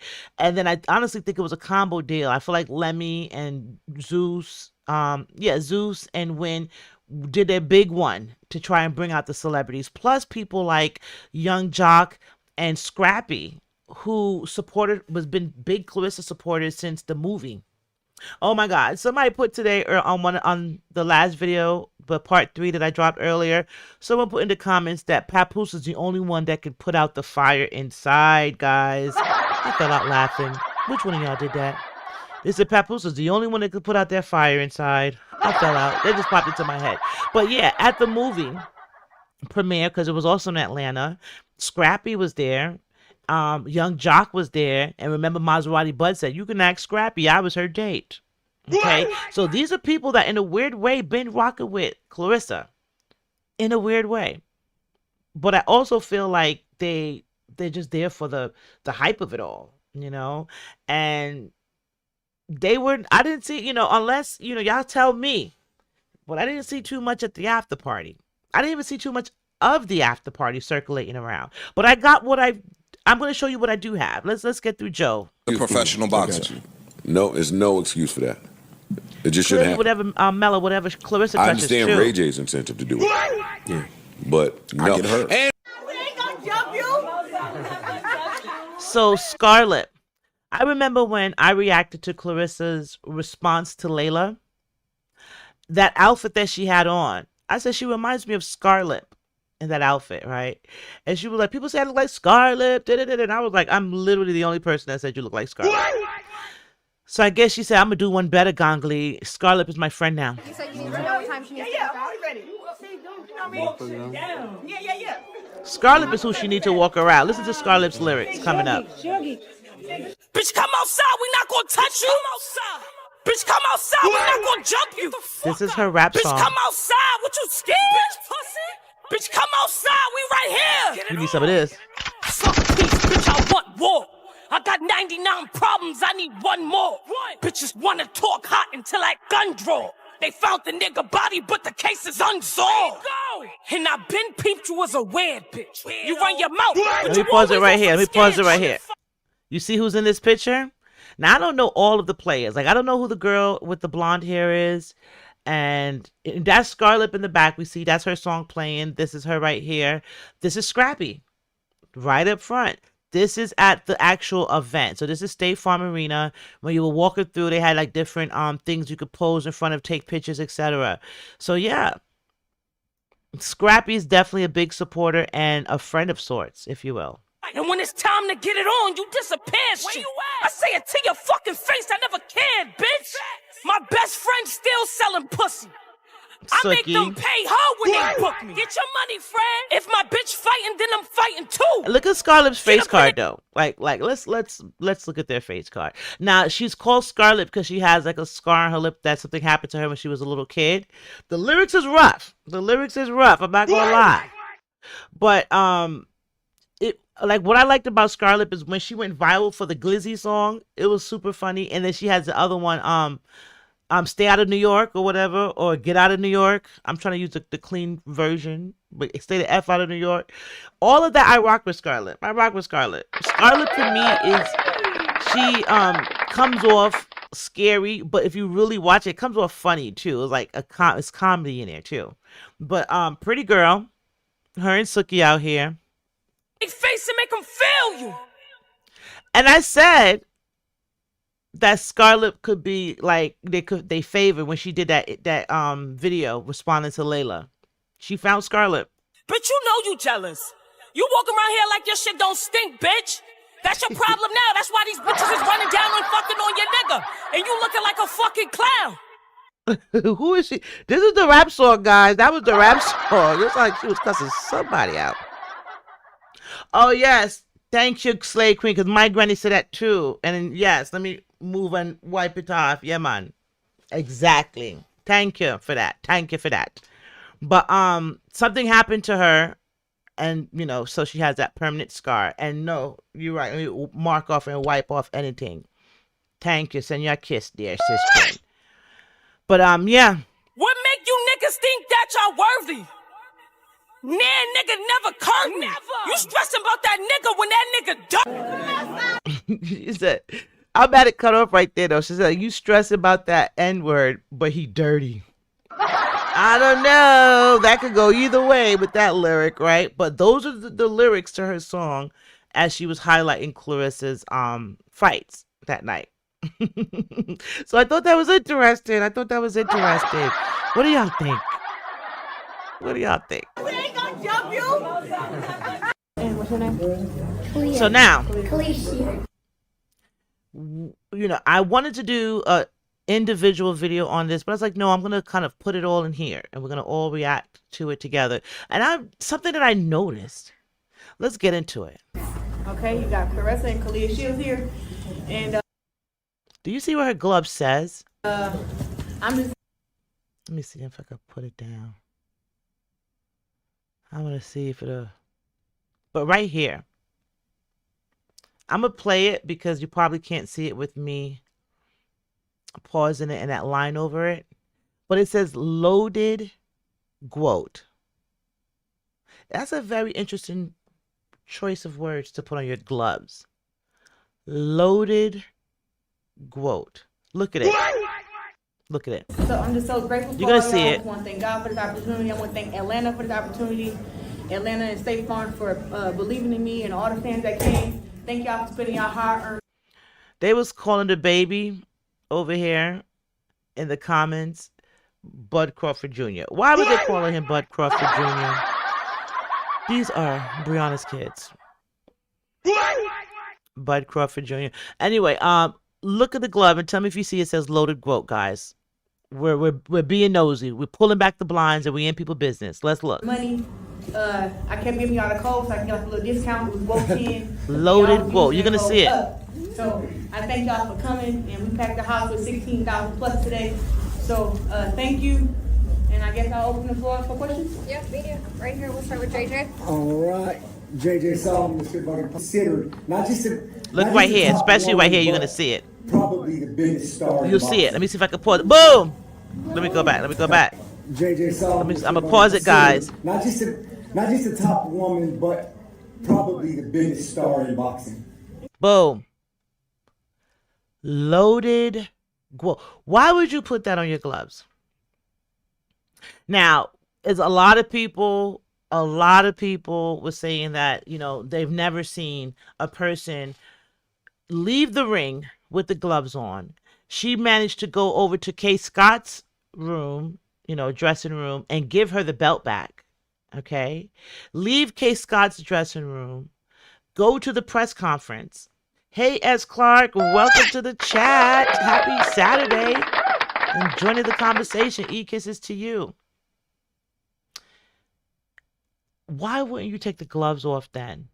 Especially if you know that it might possibly cause talks, criticism. People might be like looking at you sideways like we are. Why wouldn't you take the gloves off? Especially if it says loaded quote on the glove. And that's a term that people use in boxing when, like, you know, it's a famous fight. And I actually want to say that the guy was from the Bronx, but it was a famous fight in New York. And this is the reason why they have people check gloves, because the dude was severely injured because they had plaster of Paris, which you know is like drywall sheetrock cement in the gloves. And they taped that up in his gloves, and he was just knocking him. They was like, something ain't right, because every knock is just a fatal blow. And then the next day, the news reporter went to the dude's house to, you know, like just to see how he was doing, and the dude couldn't even open his eyes. And then like a week later, he was dead from his injuries. Right? So that instance, and that's old. That happened, like, if I'm not saying the 70s, the 80s, I'll spin the block on that one. If there's any talkers out there that are boxing talkers, you keep me on it when that happened. And as a result of that, like, I know New York is one of those places that's heavy on, they have someone in, like, the commission in there watching you wrap the gloves, watching you take off the gloves to make sure that stuff, you know, like this doesn't happen, right? They say Georgia's not that. Georgia's very loose. They don't, you know, have all of that. You know, so that's why she was able to go as far as she did with the gloves on. But that's suspectual now, because why would you do something that you normally wouldn't do? And then let's continue here. Now you're struggling, you're thirsty, and you're at the press conference, and this looks even more awkward because your gloves say loaded quote. It's almost as if they was like, these are the loaded gloves, guys. Don't forget, these are the ones she needs to wear. Winka, winka. Let's continue. Use the water. I'm thirsty. You guys. I don't know my gloves on. Look. Come on. Okay. Exactly. They got- How can you put Now look, anybody now else her and Papoose is over there taking off the gloves. I don't want to make any And accusations. it's just now I'm gonna pause real quick. How tacky is this? You're at the press conference now. Kay Scott has her gloves off. People are talking, answering questions. In the middle of Dimitri talking, all you hear is tape being ripped off because now Papoose is underneath the table helping her take off the gloves. Looking more suspectual, if you ask me. Yeah, deserving more. Look, we're gonna hit them with this. Winka, winka. Her hand was hurt. That's even more reason to me to take off the gloves, right? I would be like, take off the glove, like take this off. My hand hurt. I need to take this off and kind of get it wrapped correctly if you're having some type of pain with your hand. But walking around with the gloves on, very questionable. To only take it off right here, maybe somebody probably hit her and was like, yo, they say loaded, you got to take them off. Claressa is number one by miles. Yes. Look at her resume. Look at her accomplishments. Look how many tickets she sells. Yes, it Look how literally much says attention loaded she gets on the for sport glove. boxing. That's crazy. She's the first woman Choice in the of United words. States to be the main event on television. And she's unapologetic about the equality and the respect that women deserve in the sport of boxing. And every event we've had since the beginning of her career, Claressa made sure that there was at least one women's fight tell on you. the card. Today there were 5. I'm telling you, some of the craziest stories, you'd be like, I don't believe they were this dumb. But it'd be true. Some of the craziest, wildest, outlandish, true stories, you'd be like, nah. Louis Resto did that. Removed the padding, had plaster in the wraps in the 80s, and he was from New York. And I feel like the guy also was from the Bronx, the one that got, injured. Yes, both of them are from New York. Yes, and that's why New York is super heavy on, we got to see them gloves get wrapped up. We got to see them gloves get unwrapped, And this is not like, you can't even get this far to the press conference. Like, man, they probably had the police waiting to arrest you. You got that far. Like, why what you got the gloves on still? Police, you know what I'm saying? I'm just saying. And so yeah. So would I think they do it? Yes, I would think they do it. Just like, do y'all remember her whole front was outer road on the Clapoose and the Claressa and Papoose Instagram page, her Aruba montage. And she wanted to have these pictures up so bad that she didn't care that her front was peeking out the side. This is how her front was. Peeping out the side, like, this is the panty. Her front was like. And she didn't care.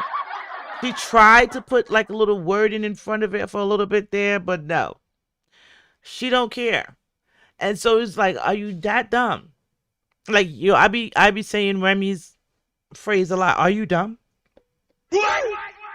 Like, and I really be meaning it. Like, Remy, really be meaning it. But let's continue to watch her and Papoose be sneaky. Claressa is opening up the door of opportunity. And then look at her face here, because to me, I feel like this is the phoniness of it all. To try and prove, like, oh, my hand was hurt. It's a dramatic, it's a performative situation that's happening right now. Let's go back a bit, because I want you to listen to Dimitri. No, excuse me.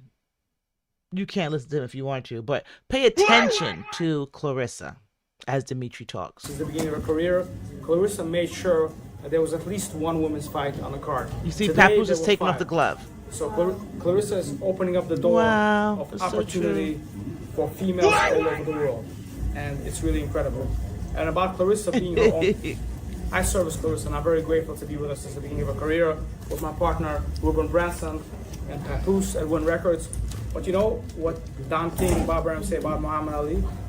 That he promoted himself. He made the reality. And Claressa is the GOAT, the Muhammad Ali of this generation. Look. And she, for women's see how sports, she- for you see women's her? boxing, Did you creates see the that? bridge and the opportunity. Look, watch He again when made she the take the glove reality. off. Claressa is the GOAT, the Muhammad Ali of this generation. And she... So my thing is this. I think that was all performative because that's gonna lend to her story later on. Like, oh, my hand was hurting. You know, Claressa will explain away 18 hours worth of bullshit. She will. She'll explain it away. Oh, and remember, you know, I feel like my spidey senses tingle. Claressa has a way of putting what she does on other people. Remember, she said that the guy that she sparred with that knocked her down, his gloves didn't have the padding in it and it was bare knuckle. Remember that? Now, these gloves look padded to me. They do. But with what? What is loaded? What are those gloves loaded with? Because to me, I feel like I wouldn't even want the word loaded on my gloves. Like, don't put that on my gloves. You could just put GWOAT. No loaded. Telling you, they had to make it for the slow people to differentiate and say, these are the loaded gloves, guys. Put these on. For women's sports and for women's boxing creates the bridge and the opportunity for it all to grow. Because there ain't no injury, Purple. So that's why. She's great inside the ring and outside the ring as well. Now her hand's mysteriously working again, no problem. A lot of the folks who saw K-Stop for the first But look at her time, face you as she takes the gloves off, trying to act like she's trying to hit you with that innocent, that Monique be What was the selling. biggest surprise? Been around superstars your entire professional career. Talk a little bit about Claressa's star She's still taking that glove off now. From what you've seen. How coming up. unprofessional is this? I mean, I've been around the best of them, you know, and I never seen nobody like her. Very, very, very smart. She maps everything out, and her discipline. And Chrissy, she didn't have the finger wrapped up right away. Now, remember a couple of weeks prior to when she was in training, she did have a finger wrapped up when they went somewhere to some award show. And they're like, okay, she could have injured it. Now, I'm not doubting that it could be injured. But to me, I just feel like, why not take them off? If they're injured, wrap up the finger, give that, immediate attention. Why walk around to several different points of the arena before sitting down at the press conference, still wearing the gloves? Whereas everyone else you see, as soon as you get out the ring, them gloves are coming off. Before you even get, announced of the winner, you see them in the ring with their gloves off, announcing the winner. So to me, it's like, it definitely has my spidey senses tingling, Kelly, yeah, and also, the towel throwing in makes more sense now to me because we don't want her hitting the canvas. We don't want her getting hit too many times in her face. Throw in that towel because even though the hits missed, it's a high risk because of her brain surgery, etc. And then the fact that the gloves might be primed for a knockout, if you will. It's also something I've never seen before. Dedication, very passionate about the okay. Sport. And, of course, you can see that. And, that speaks for itself. But the gentleman over here, he asked a question earlier, and I just wanted to say. That's what I say, Dex. Why right now? Every time we announce her new opponent, Dimitri, Brother Rule, and all of us, you always got the haters who start trying to talk down on her opponents. But you look at reality, what really happens is, after they fight Claressa, I can name two different opponents. Keeping these people and Daniel Perkins, who went on to get knockouts in their very next fight. So when you look at Floyd Mayweather, the fighters look amazing. That's what I thought, Floyd clean. Like, I've never seen him go this long with the gloves on to the press conference. And not to say it like that, but Claressa is so, for real, I don't disrespect fighters. Like, I see what it takes to get in that ring. It takes a lot.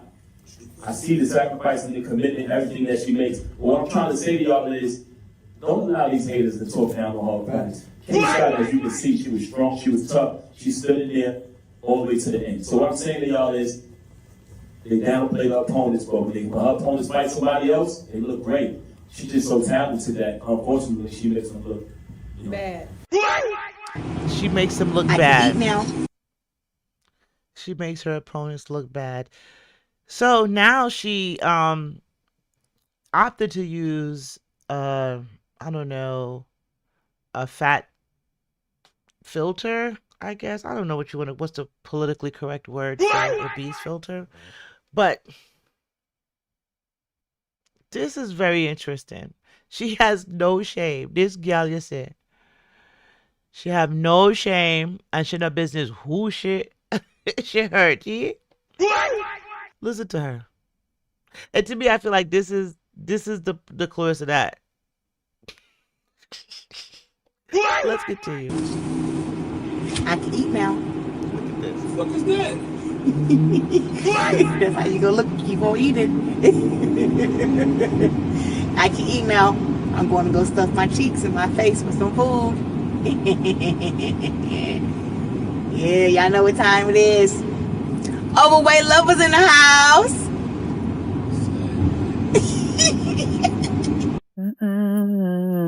She ain't play around either. So this is what they was on their way doing. So she ain't played around. She said she's gonna go eat, and she did just that. I wonder how Monique feels about this filter. Because even though Monique loves her so much, she does not really acknowledge Monique. I wonder how she feels about that filter. Let me look at some of the comments here.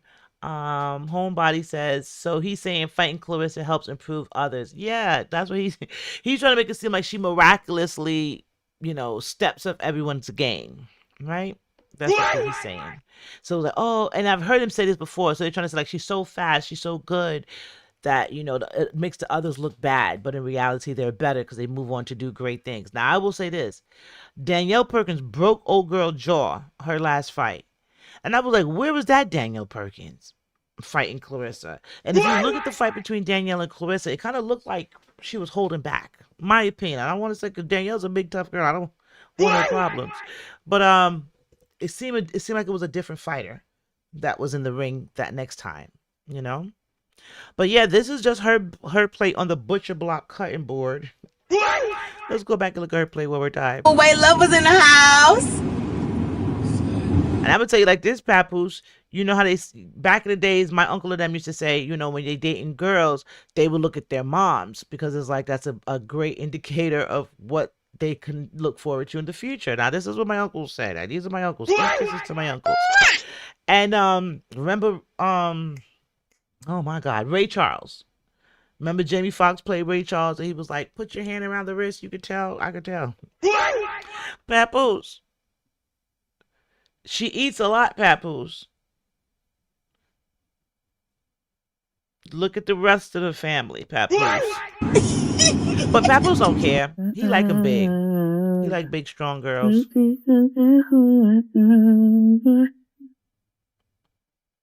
Because I actually feel like he liked do Remy. some investigation is itself. So before we get into this, this is it's up there podcast. So there's a couple of minutes of this that we're gonna highlight, but just randomly, I actually think that Papoose don't mind her being big and all that stuff because if you get technical, he loved Remy down when she was big. When Remy first came home from jail, I was like, yo, Remy brolic. Like, I love Rem, no shade. She looked great in all sizes, right? But yeah, so he don't care about the bigness. He wants Claressa to pick him up, carry him over the threshold, and lay him down on the bed ever so gently while the TV rises up from the footboard. Remember Bud told us about that? But now this is Up There podcast. I do not know the host's name, so kisses to you. But he was interviewing Claressa, and let's get into their questions and answers. Hatred, what is it that's driving some of that? No, it's self-hatred and it's jealousy. That's it. I know jealousy is definitely. Yeah, people are jealous of what they. You ever saw somebody and you be like, wait, let me pause because this is important. This is important what she's about to say to what has my spidey senses tingling. But real quickly, that's a part of his paid duties is chauffeuring her around in addition to, public displays of affection, saying that, he loves her. And I think he got an extra bonus or overtime for the tattoo.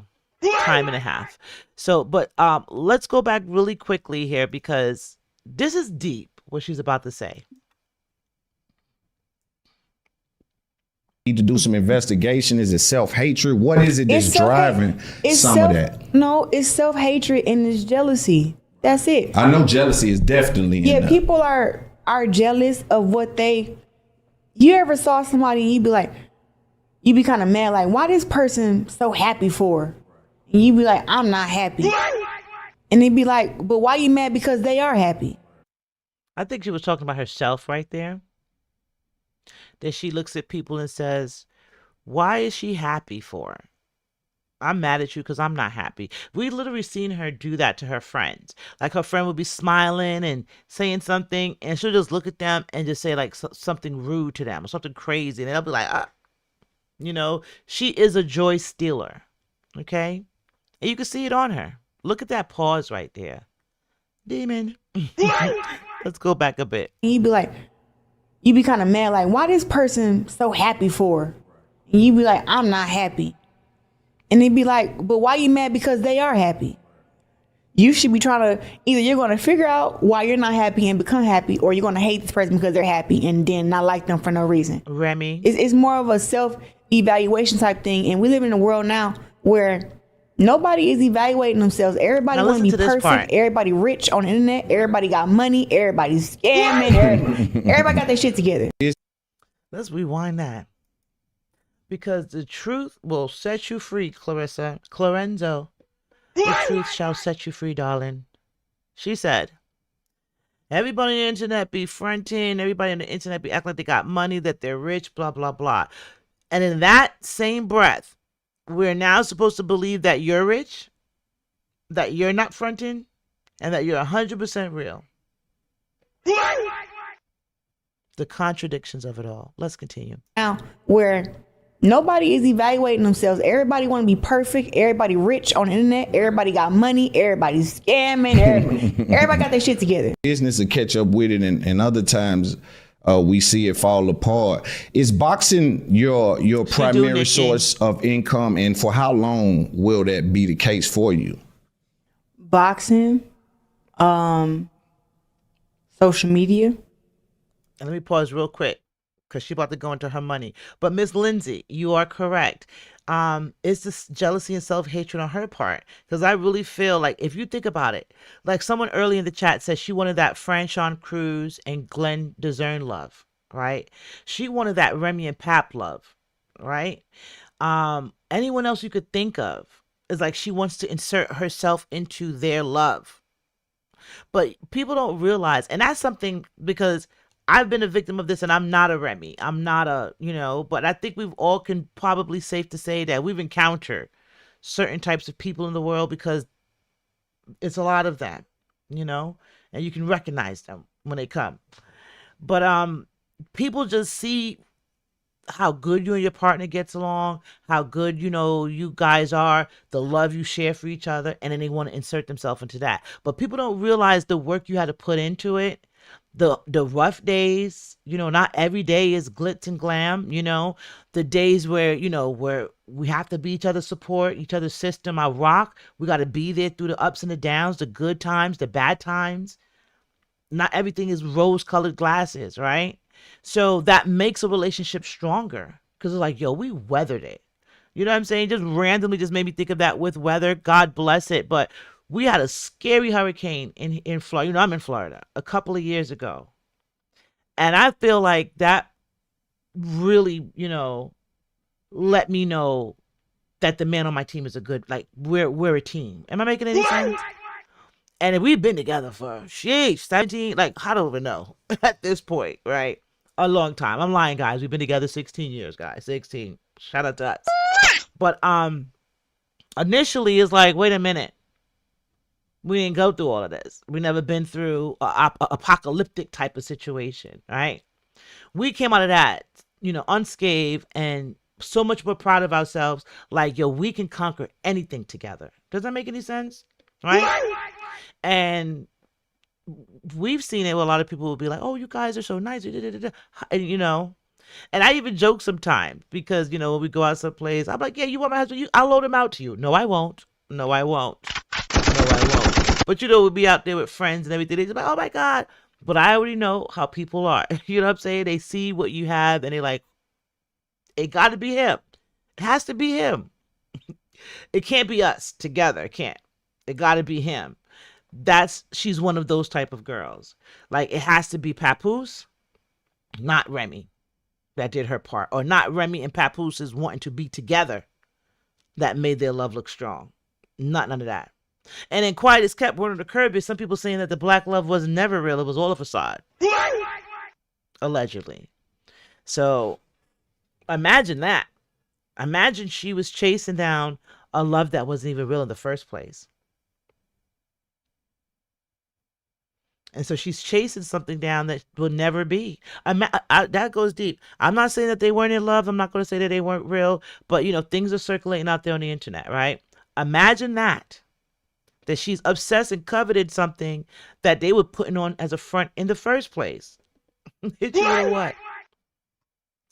Let me see. What did I miss here? Homebody said, personally, I don't want her and Papoose to break up. Stay together and save other women from this relationship. Amen. Let me tell you what I want. And a lot of people be like, oh, y'all just jealous. Y'all just jealous. And I'm like, no, it's not even about being jealous. It's more so about we want him to be divorced so he can truly commit to Claressa and stop, having that 1 foot in, 1 foot out. Because to me, I feel like that gives him the ability to say and do whatever when he's ready. He's literally a step down from Blueface. He's just not straight up and out there telling it. Oh, hey, Nyla, thank you. We give Nyla kisses and a round of applause. Hey, guys, we got some greatness in the chat tonight, guys. So go on and show Nyla some love, okay? You know I love you, mamas. I don't know if you know I love you, but I do. So it's an honor to see you over here with the talkers. Thank you. But yeah, in my opinion, I feel like, that's her problem. She's coveting, things, and now it's not real. Or it's coming out that it might not be real. You know what I'm saying? But let's get back into it, though, because she's about to have my spidey senses tingling about her finances. So let's go. So you get a bag from social media, too. Yes, I do. Salute to the social media bag. Why they always talking about me, and I ain't just collecting from one. I get thousands off Snapchat, I get thousands off YouTube, and I get thousands off Facebook. Y'all want to keep talking about me? Y'all gonna have to motherfucking pay. Yeah. And so that's why I would say like this. So why hate on us, content creators? You're getting thousands off of Snapchat, thousands off of Facebook, and thousands off of YouTube. So she's loving the attention, because this week, guys, you can see I haven't even really put out a lot of videos this week because I've been down some other rabbit holes. You know what I'm saying? And Claressa is definitely a rabbit hole in itself that I stayed in. However, I've been on the other coast. I've been on the West Coast. I've been other places. You know what I'm saying? And I'm looking at some other things. But I always say when she feels like her algorithm is dying down, she's going to ramp it back up, right? Because she likes that. And she knows that's a form of her income. So you're just a content creator like the rest of us. So why hate on us out here that we're doing the Lord's work? We're helping you. Remember before her fight, when she tried to block everybody off, and then she turned around and said, she blocked everybody off. Then she turned around and was like, oh, let me go ahead and do this chat on X. Let me do this over here, trying to promote people to come over to her side, to come over to Twitter and us as content creators to come over there and still talk about her. And around that time, I said to her, I was like, well, who is the new marketing team for you? We are content creators. So why hate on us? You know what I'm saying? Why hate on us? So let's get back into it. What she's saying here, though. Luke to what that. am I missing in the chat? Yeah, when I post them pictures and they be on them comments. Hey, Pippin ain't easy. Thank you for the 30 jewels. Yep. And Claressa got Yep. Thank you, Nyla. Thank you, E-Kid. That Papoose upstairs went extremely viral. You know what? Thank you, me, for the subscription. Here. The Papoose is upstairs. Exactly, female. What is it? Female Noah, the street boxer. Is that what I'm seeing is going fast? The street oracle. That is exactly correct. I think once her algorithm started dying down a little bit, and it was like, talking about, because Krishan and Blueface has taken over my algorithm. And you guys, feel free to tune in tomorrow, because I'm going to go live early about this, because that had my spidey senses off the charts this week, and I slid down several rabbit holes for several days. Okay, so y'all stick with me tomorrow on that one, guys. Okay, but that's why I was saying, like, I don't think that Papoose is too far from Blue in that regard of stuff. It's the only thing that is we don't see it, you know, because he's not on camera like Blue. But I feel like he's not too far off. But let's continue. Shut up. Yeah, he upstairs, so I'm gonna make it play real quick. I'm gonna take it to him upstairs. I make it play. Was that rice good? It was. It was. I feel like Papoose he don't eat a whole lot, but I'm gonna put on some more rice on him because I thought he had an So let me tell you what this was. This was damage control. I might have talked over a little bit, but the podcaster was asking Claressa, hey, do Pap upstairs mean that went viral? How did that start? So she tried to say it started here. Let me go back a bit. Because I was talking a little bit about some other stuff. But let me go back a bit here. This is damage control if you've never seen it. This is damage control if you've never seen it. Look. That Papoose upstairs went extremely viral. You know what? I got it. I'm gonna explain. Here. The Papoose is upstairs. Now, you remember this is already after the fact that the Papoose upstairs went viral. It was actually a dude on TikTok. I can't think of his name. He's real funny. Right now, he's doing Wendy Williams skits. Still talking about Claressa and Papoose, but from the form of Wendy Williams. So, he basically started joking her because she was saying Pap's upstairs when she was on a live eating food. Not this live. It was another live. And she was eating food and she was like, Pap's upstairs. As a result of that, he started saying Pap's downstairs. And then it went viral because it's like, you know what? She's slow like that. And then she caught wind of people joking that. So then she started doing it. Pap's downstairs. And now trying to make it seem like, oh, y'all thinking that it was a joke. Who is that? Royalty Queen, thank you for the flowers and the jewels. Eat kisses to your mamas and a round of applause. But yes, Freelance, rewriting history. So now she's trying to damage control, contain it from this point here where it's like, oh, I did it here and it went viral and it was a joke. And actually, correct me if I'm wrong, I'm actually going back a bit. I think she did point down. Let's say Pap was upstairs and then the guy took it and ran with it. And then she tried to circle back with this one and say like, oh, Pap's downstairs and continue to do it to like control it. But now she's not going back to the original live where she said Pap's upstairs. She's only going back to this one to be like, see, it was just a joke. It was a banter and they just took it and ran with it. She's always changing the narrative. Shut up. Always changing the narrative. Yeah, he upstairs, so I'm gonna make it play real quick. I'm gonna take it to him upstairs. And I didn't see it because it was kind of going fast. But Nyla, if there's I'm sending you kisses and prayers up to your mom. I see it says in here that speedy recovery for your mom. So yes, kisses and speedy recovery for your mom. Yes, you know what I'm saying? And to all the mamas out there. Also, I want to take a little bit of time and say kisses and send a little bit of kisses and hugs and prayers to the people out there in Indiana that are dealing with the blackout. Also in Tampa Bay here, it was a big fire in Wesley Chapel. So kisses to all of the families that, you know, were displaced because of that. It was like over 200 families were displaced from, you know, and this is like a luxury apartment complex that just in like less than an hour was annihilated. So there's a lot of stuff going on out there. And so even though we're in here and we're in the banter and in the thick of things in Claressa's business, we do, you know, it's still stuff out there that, you know, we are aware of. So just take a little bit of time and send up a little prayers, you know, for the people out there and for everyone, you know, because the times are rough. And that's why we come together. And that's why I try to bring a space together so we can talk and have a little fun and have a little joke, you know, and take the edge off because I know life is rough out there, you know, it's rough. Despite what Claressa says. Claressa said that we're all struggling and she's not. But you know what I'm saying, you know what I'm saying. Let's get back to her. I make it fun. Was that rice good? It was. It was. I feel like Papoose he don't eat a whole lot, but I'm gonna put on some more rice on him because I thought he hadn't ate none today. She didn't even give him another piece of chicken, child.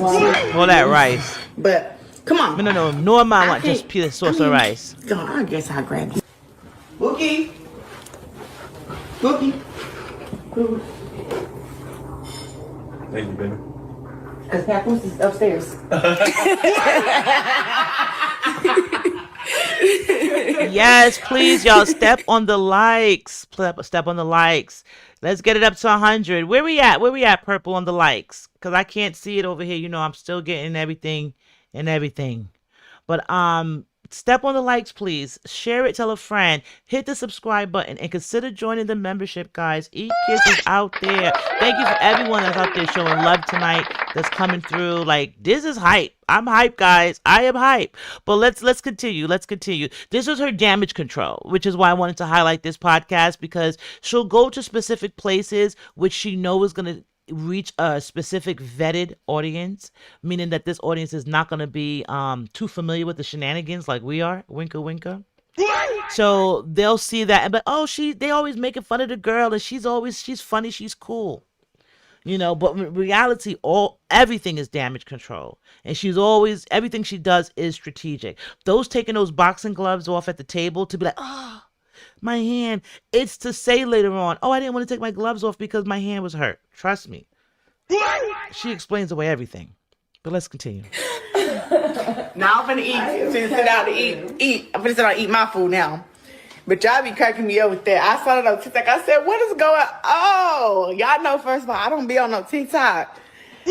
But yeah, my people have to realize that Pisces are loners and we be in our own space, minding our own business. Oh my God. Pep does not, first of all, the crazy thing is, so random, I'm so random. But my favorite, and this is, oh my God, I already said it. My favorite nephew, I love all my kids. I love all my kids. But he's a Pisces. And I will say that he's very quiet, but he's very smart too. But he's aloof too. Aloof meaning that, you know, sometimes he just be disconnected. But I don't know. I think that might be me on him. That might have been my Aquarius rubbed off on him.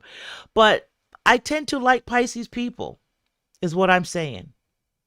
So it's interesting to me why, for some reason, every time she reminds me that her and Papoose are Pisces, I'd be like, what? Because these two are a rare form. They're a rare form for me. Live camera. First of all, the streaming world is going crazy right now. They are begging me to come stream. Everybody stream. Deserving more. She has him on her lap, feeding him. Okay. Let me see here. Because Willie Mackey was all up under Remy. I don't trust anything she says. It's all performative, like her spouse. Exactly.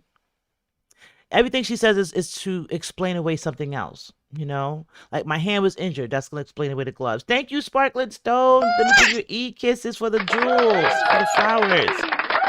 Thank you. Female Noah. What did I miss? 217. What did I miss? Oh, Aquarius. Hey. I just seen the 129. Hey. I'm 28, so yes. Let's see here. Eclipse. Hey. And that's what I'm saying. Like, me and Pisces get along. Like, I have several cousins that are Pisces, uncles, etc. You know what I'm saying? Like, we get along.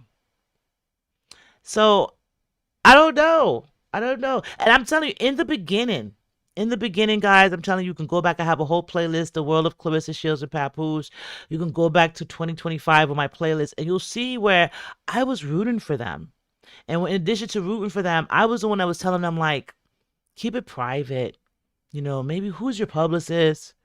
I was even offering my services, like, hey, maybe consider me. Where can I send my resume?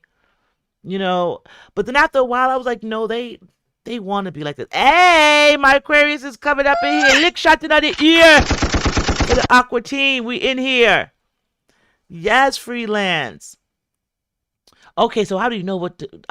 So birthday time, we're going to be lit. We're going to have to do like a birthday live. So by then, I'll be having my DJ and stuff in effect. Because it's here.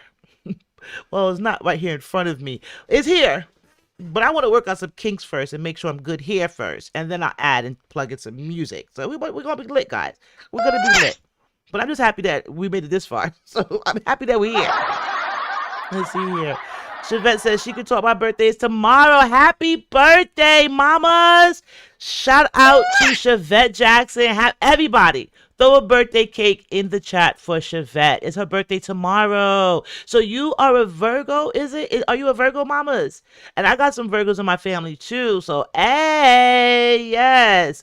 Oh, is that Beetle Bam is Aquarius? Oh, that's our week right there. Rare form, your mother is a good lady. Your mother is a good lady. You hear me? Yes.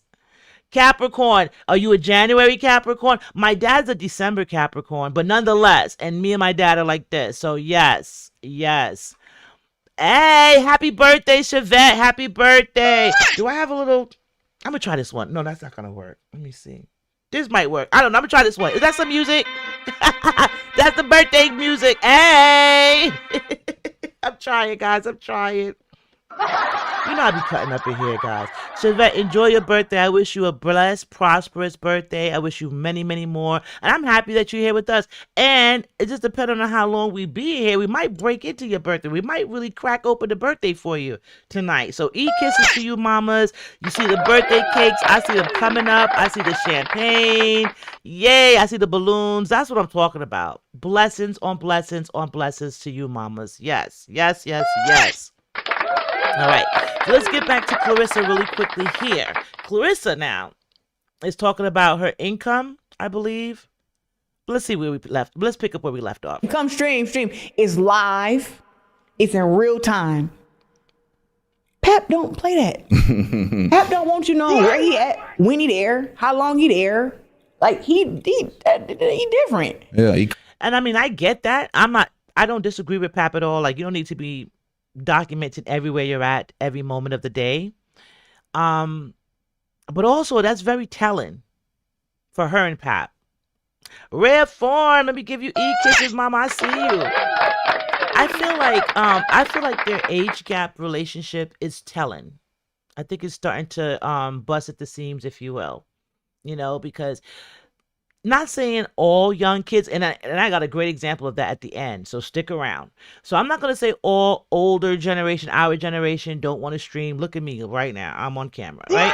And I'm not going to say all younger people all they want to do is stream all day long. I don't want to say that either, right? It has to be a happy medium. I feel like outside of the limelight, outside of the, what's the word I'm looking for? The glitz and the glamour and the performative show of it all, I don't think there's a lot in common there. A lot that they could sit down and like enjoy. And this is going to be a nice segue. So let's continue. He come from that He come from a thorough background. Yeah. So he always be saying like, that's not safe. People know where he at. But what you doing? I'm just like, I don't give a shit. I think it's not safe for him because of his pending divorce. What you guys think? Do you think? Hey, we had 101 likes. Kisses to you all. We made it, guys. And you know, with the lives, once the lives are over, spin the block. You know, in a couple of hours. Just depending on how long our live is, because I don't think I'm new to it. I think it might be taking me a little bit longer, but the hypes will show up, guys. So you can spin the block and you can hype the video afterwards, okay? But thank you all for being in here with me. Yay, we popping tonight. We are popping. We got other celebrity content creators come through and show us some love. Kisses to Nyla out there. We got the birthday girl Chevette with us in the chat. Kisses to Chevette. Pimpin' ain't easy. I say you pimpin' ain't easy at all. That's what I'm gonna call you. Pimpin' ain't easy at all. It's in the chat with us, okay? So yeah. And I agree, Slay Queen. We are getting used to it. You see how long it took me to go live, and I've been telling you I was going to go live, and I did it for you all, because honestly, if it was up to me, I probably would just drop videos, but I was like, no, I am a person of my word, and I'm going to keep my word, and I told you all, you stick with me, become my members, I'm going to make it fun, I'm going to make it worth your while, and you've done your part, and I'm going to do my part. Now I'm working on some other things so we can start partying up in here. We could be talking, we're going to have a little bit more music breaks. It's going to be fun. You know, I should hit the round of applause. Yes, Rare Form. Please hit that subscribe button. Like it, share it, tell a friend, and tell a friend. Okay? Now, let's get back to what she's saying really quickly. And see it again, that's the man's job. Like I was just saying about how you... He thinking I'm just out here doing. And right. He thinks she's just out there doing. Supposed to be. So this is what he posts. What did you think he meant with this cryptic message? So it's a picture of them, right? Definitely fight night or fight day, or around that time, I guess. She's been wearing ginger hair a lot lately, so definitely recent. Thank you, Freelance. Thank you. Kelly Bella, let me send you e-kisses. Thank you. It says here, every time I serve justice, they adjourn it. But one day, they're going to have to give us a verdict. Every time I serve justice, they adjourn it. But one day, they're going to have to give us a verdict. So basically, what does that say? Every time he's trying to serve a paperwork or something, it gets thrown out? Is that what he's saying? But one day, they're going to have to give you a verdict. The verdict is going to be that Remy gets to keep her money and you get to keep Claressa. I think that's a win-win. You know, because a lot of people think, because I told you I've been battling, and that's another thing. I've been sliding down rabbit holes on the West Coast with Blue and them all week. And then the people over here, the Claressa people were finding me, trying to fight me in my comments. And I'm like, why do y'all think I hate Claressa? Yeah, why do y'all really think that it's like we really we care about Papoose? We really just saying, you know, Claressa is a successful young woman. Be right, do right by her. And Remy. By divorcing Remy, closing that out, and allowing Claressa to really feel like she has a potential to move forward into your future. You're dangling both of them. You got one foot over here and one foot over here and one foot in Africa. I don't know. California. You know what I'm saying? The casino. Somewhere. But it's just not showing a commitment, in my opinion, to Claressa. So it's not like it's a hate thing or we don't want you to be with him. It's just like we want y'all to be together correctly. You know? Now, no one's relationship is perfect. I get it. But let him close out the previous relationship first. All right? Because I've seen it happen. I told you this before. I've seen it where, you know, a girl was dating a guy who was like Papoose. 1 foot in the door, 1 foot in his marriage, right? 1 foot in her bed, 1 foot in his marriage, right? And he kept on stringing her along. And they was together, tough, heavy for like 5-something years. Tough. Him and this girl. And, you know, the topic was like, oh, yeah, we're getting closer to the divorce. We're getting the divorce. It's coming up, right? Stringing her along. But guess what? He did finally get the divorce. He did. And guess what he did after he got the divorce? He told my friend, I'm not really I want to feel what it feels like to be single. And she did just like this. She was like, what? Not after I did all this, was patient, aged out. You know what I'm saying? You gonna do this to me now?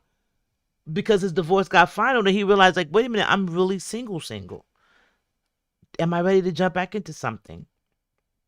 So, you know, that remains to be seen if that's even a thing that he could be possibly considering, because he's been in a relationship straight up from Remy up until Claressa. And even though we know there's allegations out there that he may have soared a couple of oats or two, right? He hasn't been able to freely do it. Like a single, proud, free man. I'm single, I'm not married, and I could date whoever I want to date, do what I want to do, be a player for a little bit. He hasn't really gotten the opportunity to do that.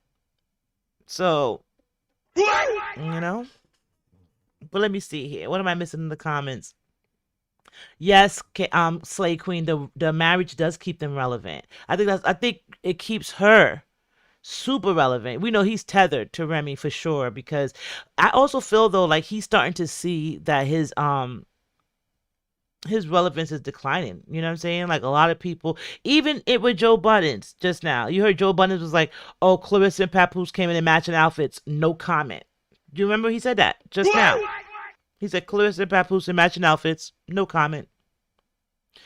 You see at Fat Joe's birthday party, everybody was there.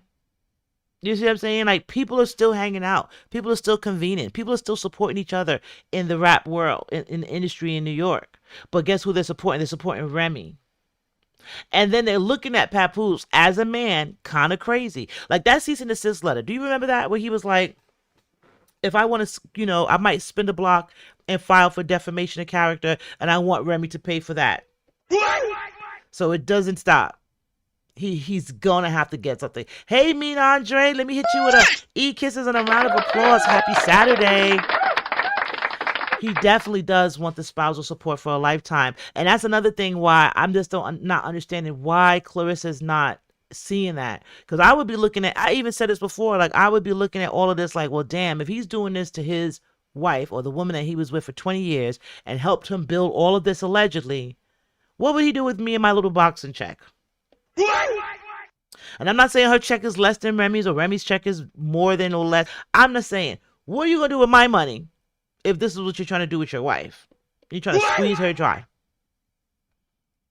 But she doesn't see it like that. She just thinks like he's divvying up what he deserves to get, and they're going to live happily ever after. It's going to be gambled in 6 to 9 months. Away. Gambled away. And then he's going to be putting the pressure on your back to get out there and do wrestling moves in China. Let's continue. So he says here, if service Yo. You know I gotta hit you guys. Yo. You know I gotta hit you guys with another rap from Papoose. Let's hear what he has to say. The cadence never changes. The flow never changes. I'm on the real grind. If you owe me, homie, pay me in real time. Cash App, take a percentage. You could just sell mine. He's talking to Remy. Let's hear what Papoose has to say to Remy. Yo. I'm on the real grind. If you owe me, homie, pay me in real time. Cash App, take a percentage. You could just sell mine. A Swiss knife, a pager, and nickel-plated concealed 9. I carry more gadgets than Batman on my belt line. Before I hand a nigga some bullets, I clean them 12 times. Wipe off the fingerprints so well you see the shell shine. Nice like the great big L. Throw up your L signs. Flipping properties, we purchase and post for sale signs. Coke is a hell of a drug. That's David Chappelle line. When you got mountains of cocaine, your clientele climbs. I hate snitches. When it's time to shut up, they still whine. They tell everything, but they don't know how to tell time. Now you illiterate. You don't know how to spell crime. Nobody forced you. You just don't want to do jail time. You be singing to the police to get out that cell slime. I'm talking to R. Kell, Adele. Let me tell you, the powerful divorce. I think that was definitely for Papoose. That wasn't for none of us. None of us. No, I don't know anyone that's like, hey guys, do you know a good divorce? No, I don't know no one looking for a divorce lawyer. Not saying that they're not, that there's not people out there looking for one, but you can find one if you need one, right? That was for Papoose. Basically saying, hey, I can get you a powerful divorce. I'm going to pay for it. We're going to conjure it. She was siphoning that powerful divorce. But the thing about it is this, as long as y'all, like he started a whole new relationship. Like let's think about this for a moment. He started a whole new relationship before he got that divorce though, did he? He said, F my wife and kids. Wait. He said, F my wife and kids. I'm just gonna start a whole new relationship like that never happened. And they get no divorce. He is a piece of work. Let's continue. LaBelle Con, strap hanger. I used to ride the train, the L line. Now it's the double Yes. R, like Rough Riders, the ill kind. The Money Cosmetics. Shout out to Chanel 9. When I let the steering wheel go, the car still drives. I be moving. When I let the steering wheel go, the car still drives, blah, blah, blah. Be careful with that. Them cars be driving right into the walls. Be careful with that. But this right here.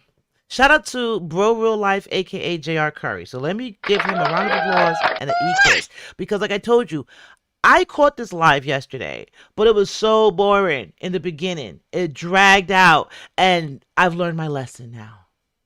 When I catch it, I got to stay with it. Because you just never know with these two, right?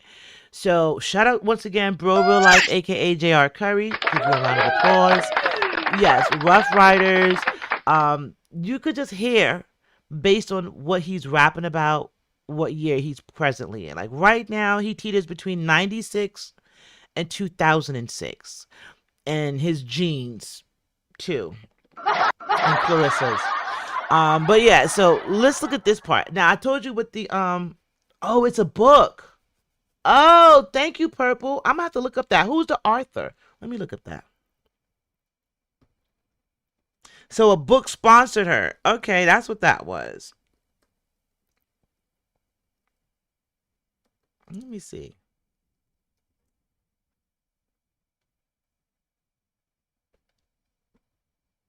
No.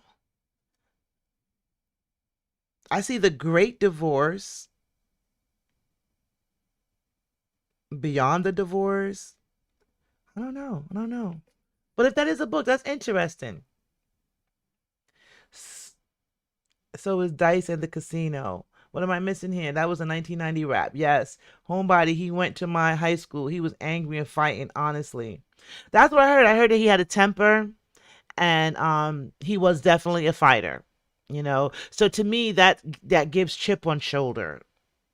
It gives I have a chip on my shoulder about life. And I feel like he has a chip on his shoulder about Remy. Period.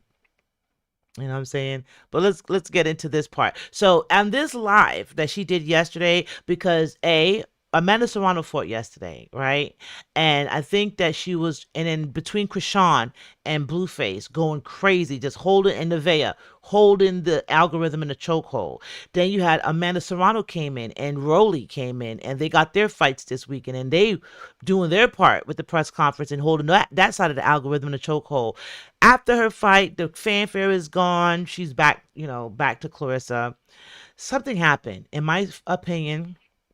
And I will say that my spice senses was tingling when I saw her at the restaurant with all that food.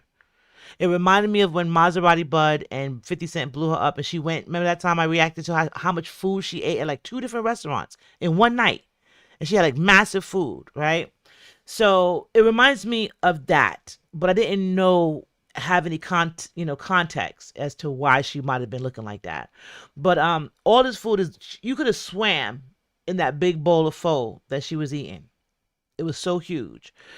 And she was just talking to her, chat or whatever like that. And then she was like, me and Pap just did a Ricky Smiley show this morning. Pap drove me there. Pap drove me home. And I was like, that's stupid. Like, if Pap drove you there, I hope he would drive you home. It just seemed like very no context, no depth to what she was doing. She was just on live talking and eating. And like you said, Kelly, emotional eating. That's what I picked up on. But I was like, this is boring. And it was like all her people in there was glazing her. It was no troll activity. It was no one saying nothing. One person asked like what was really going on with the gloves. And then she got them out of there. But other than that, everybody's like, oh my God, congratulations. It was that. It was Glaze City. So I was like, I'm tired looking at this. And I kind of left out of it. Should have stuck around. Because right after she left the restaurant, she put her food in a bag. And she's bringing the leftovers home to Papoose. So this is the part we're going to react to really quickly. And I've got to give you something that got my spidey senses tingling. So this is her arriving at home, still on live the whole time, talking to Papoose. Babe, you up? Listen.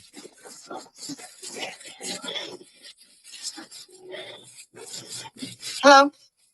I'm on live. Do not start cussing me out. What? Here. Why not? Okay, whatever. You heard that. She came in the house. She went straight to him in the bedroom because he doesn't be anywhere but upstairs in the bedroom. Barbara L. Parker. Okay, let me look it up. And what is it? A Powerful Divorce. Barbara L. Parker.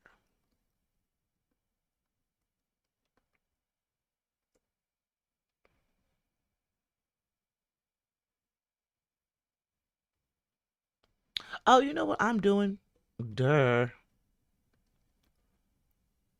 All right, there we go.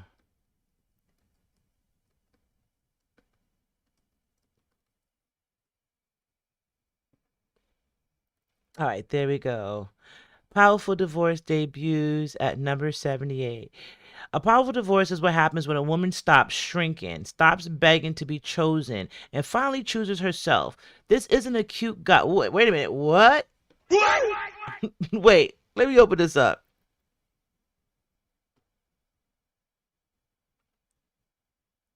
Okay, Black Novel. Come through, Black Novel.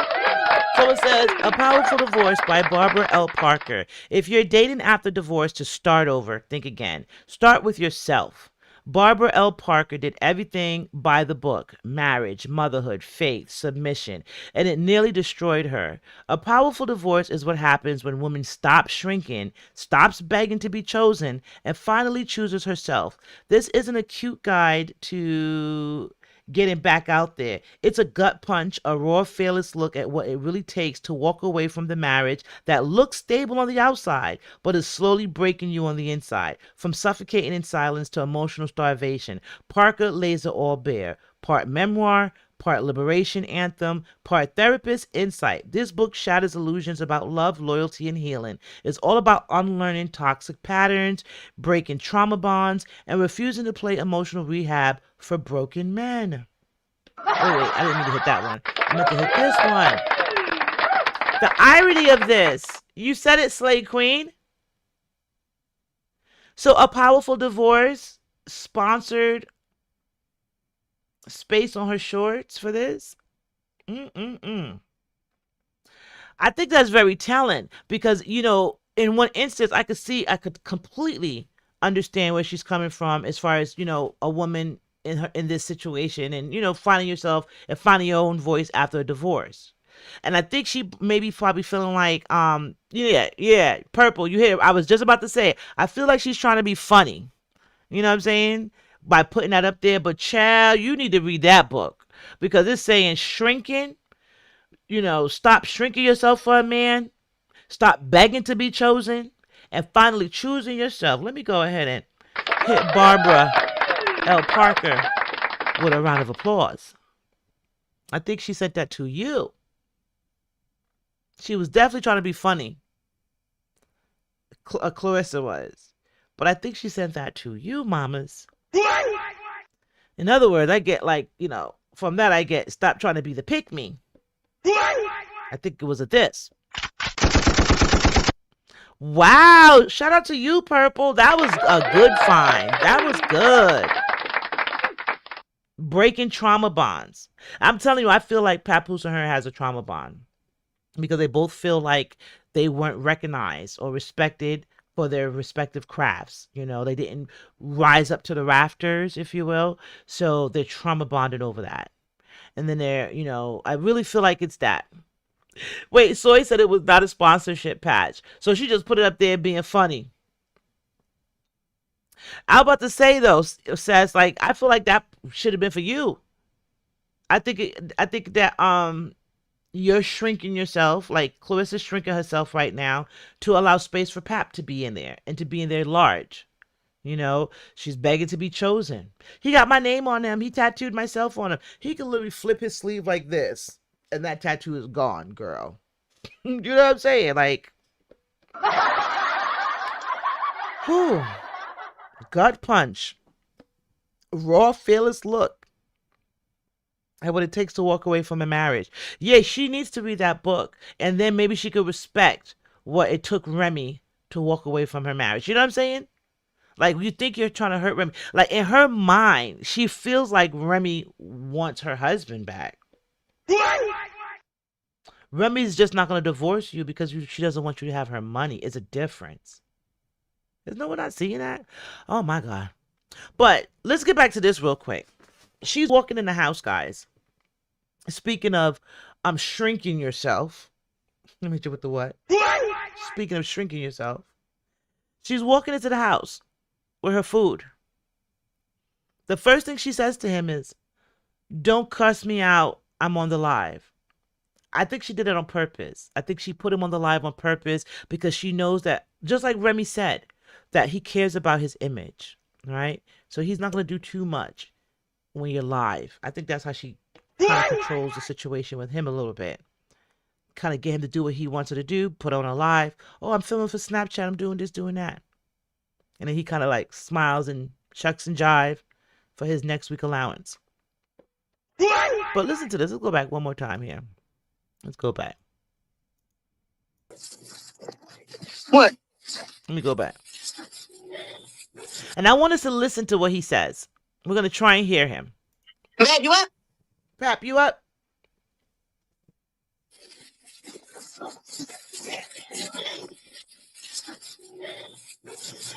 Hello? I'm on live. Do not start cursing me out. I'm on live. Don't start cursing me out. What? Here. He's Why like, not? mm-mm. Okay, whatever. Anyways, So put it in the refrigerator or you just not gonna eat it, period? Microwave or what? Hello? I'm not talking to you. Did y'all hear that? I'm saying you gonna put it in the microwave or put it in the refrigerator? Did y'all hear that? I made sure I enhanced it for you all guys. Let's go back to that. He said, so let me tell you what my spidey senses is saying right here with this one. She went to that restaurant to put some distance between them because they were arguing. She's at the restaurant. She chooses to go live. She's live. She's talking to the people. They made her feel good. Either he called her or whatever. And she came home. She came home still on live though, because, you know, she's figuring she's testing his waters. If she brings up the camera, he's on live and he, you know, falls into performative mode, then they're good. And she was thinking that she came home and put, hey, I'm on live, don't cuss me out. That he would perk up, change his attitude, and she would win. Am I making any sense? Am I making any sense? Slay Queen, you're correct. She does look nervous. Listen to her when she comes in. She's like, hey, babe. Hey. He's not answering her at all. So this leads me to believe that this was an argument that took place before she left to go to that restaurant. She went to that restaurant to let cooler heads prevail or whatever, and for her to emotionally eat. And then she came back because it was like, if you went to the, because at the restaurant, she said, oh, we went to the Ricky Smiley show. I did an interview. I did this, that, and another. Pap drove me there. Pap drove me home. You know what I'm saying? And that was like, why is she so stressed on telling us that Pap, okay, so what? He's the chauffeur. You pay him to do this. Right? But then it was when she got home, it made sense to me why she even did it live in the first place. And also why she deleted it now. Because it's gone. This is why. Listen.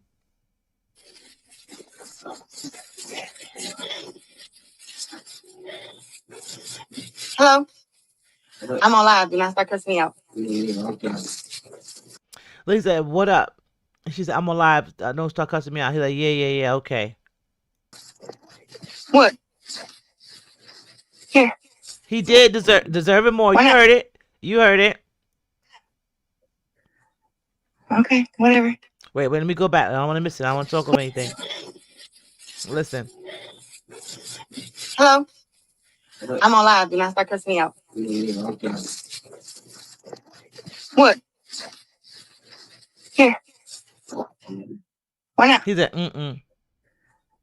Okay, whatever. Anyways, so put it in the refrigerator or you just not gonna eat it, period? Microwave or what? Hello? I'm not talking to you. I'm saying you gonna put it in the microwave or put it in the refrigerator? He said, I'm not talking to you on no live. And she's like, put him in the microwave, put him in the refrigerator. And he said, I'm not talking to you on no live. So it sounds like she brought that. You know what it reminds me of?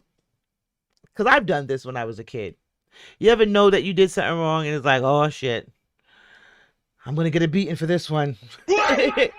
So you bring all your friends home with you. Y'all ever tried that tactic? And you're like, hey mom, so-and-so wants to stay and eat with us. No, not tonight. Oh shit. That beating is coming. There's a beating on the horizon.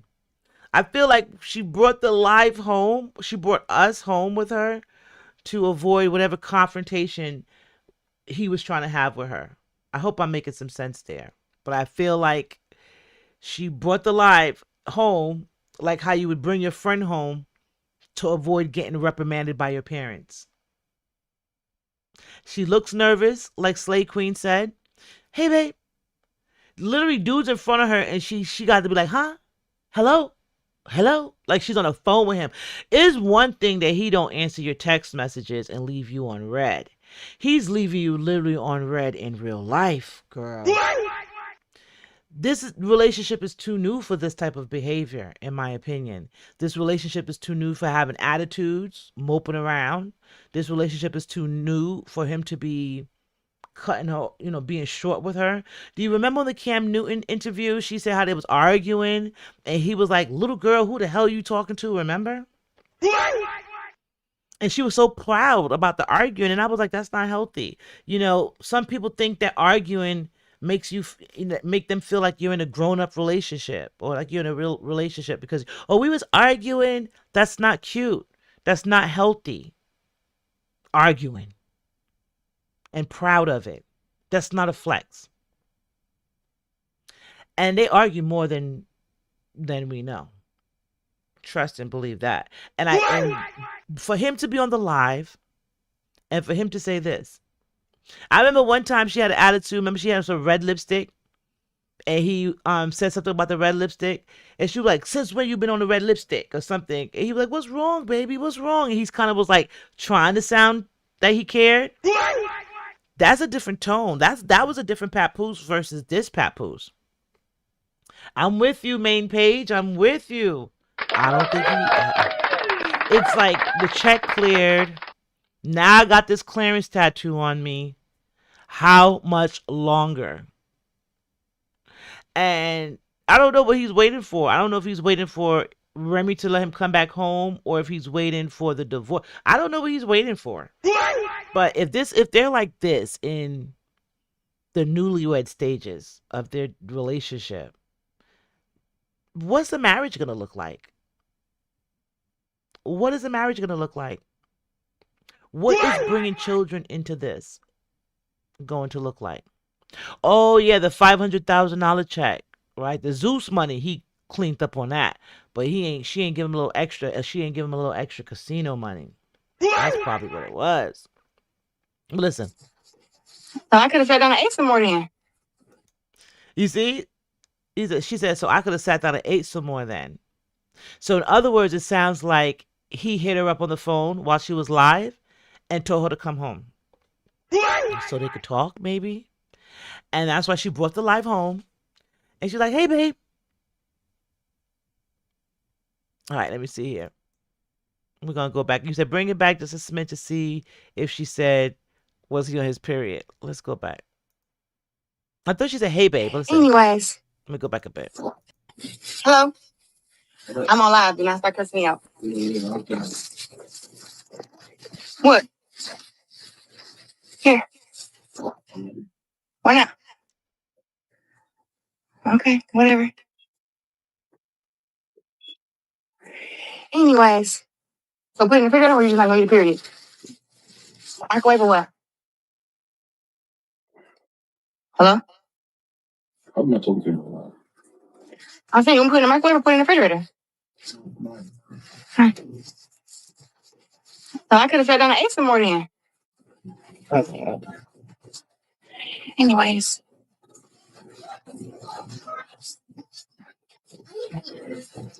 I don't pay him no mind. Oh, you ain't gonna pay him no mind now, huh? I'm so sick and tired. So we're going to pause right there. She said, anyways, I ain't going to pay him no mind. And that was bro life. Like, oh, so you're not going to pay him no mind now. Does it seem like there's trouble in paradise? Let me see what I miss up in here. They aren't a bit more in love than the man on the moon. In her house at that. Yeah, can you imagine? He laid up in your house telling you don't talk to him. And he laid up in her bed too, that Maserati picked out. At that. I think Maserati Bud put something down on that bed for her. Lord, a man ain't paying no rent. We know Papa's a Rolling Stone. Wherever he lay that microphone is his home. Okay. And he up in there running and telling her, listen, I'm not going to be on the live. I'm not eating your leftovers. And then this is my thing. There go purple again. This is my thing, though. If you was at the restaurant, right, and you have food and you know you were going home to your guy, I don't know. I would have had my food that I ordered or whatever packed up for me, and then I would have ordered him a plate and be like, this is to go for hubby, and bring that home to him. Am I bugging out? Like, I don't know. So to me, I thought that was very not cool anyway. Like, you're bringing him everything. If you just saw her at the restaurant, you know how she do is pho, and then she had like some rice and some other stuff. But you know how my girl do. And she slipped all through that and was going to bring it home to him. He probably was watching on the live like, hell no, I don't want that shit. exactly deserving. It's like, so you really didn't get me the wagyu beef such and such I wanted? You really just gonna bring me your leftovers? I thought we was rich out here in these streets. Yeah. Okay, S. Clark, he would have been like, it would have been, I need to get some more sound effects for that one, but I need something like a car taking off, you know what I'm saying, or a road runner taking off. He'd have to go. But he's just talking in any kind of way.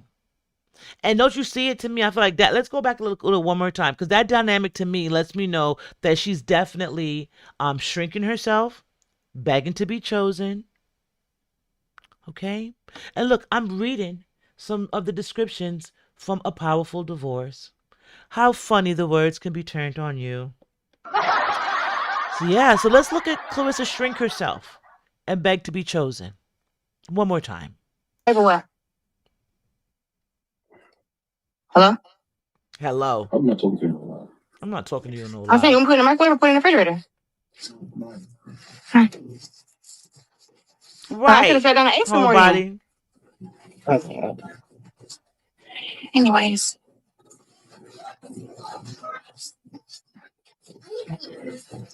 I'm paying mine. Oh, you ain't gonna pay him no mind now, huh? Right. I'm so Now sick and this tired of is Miss Richmond. I forgot her first name, but the last name, because shout out to Virginia. Miss Richmond. She said, I never heard about a damn Claressa Shields until she started dating Remy Ma's still husband. The F?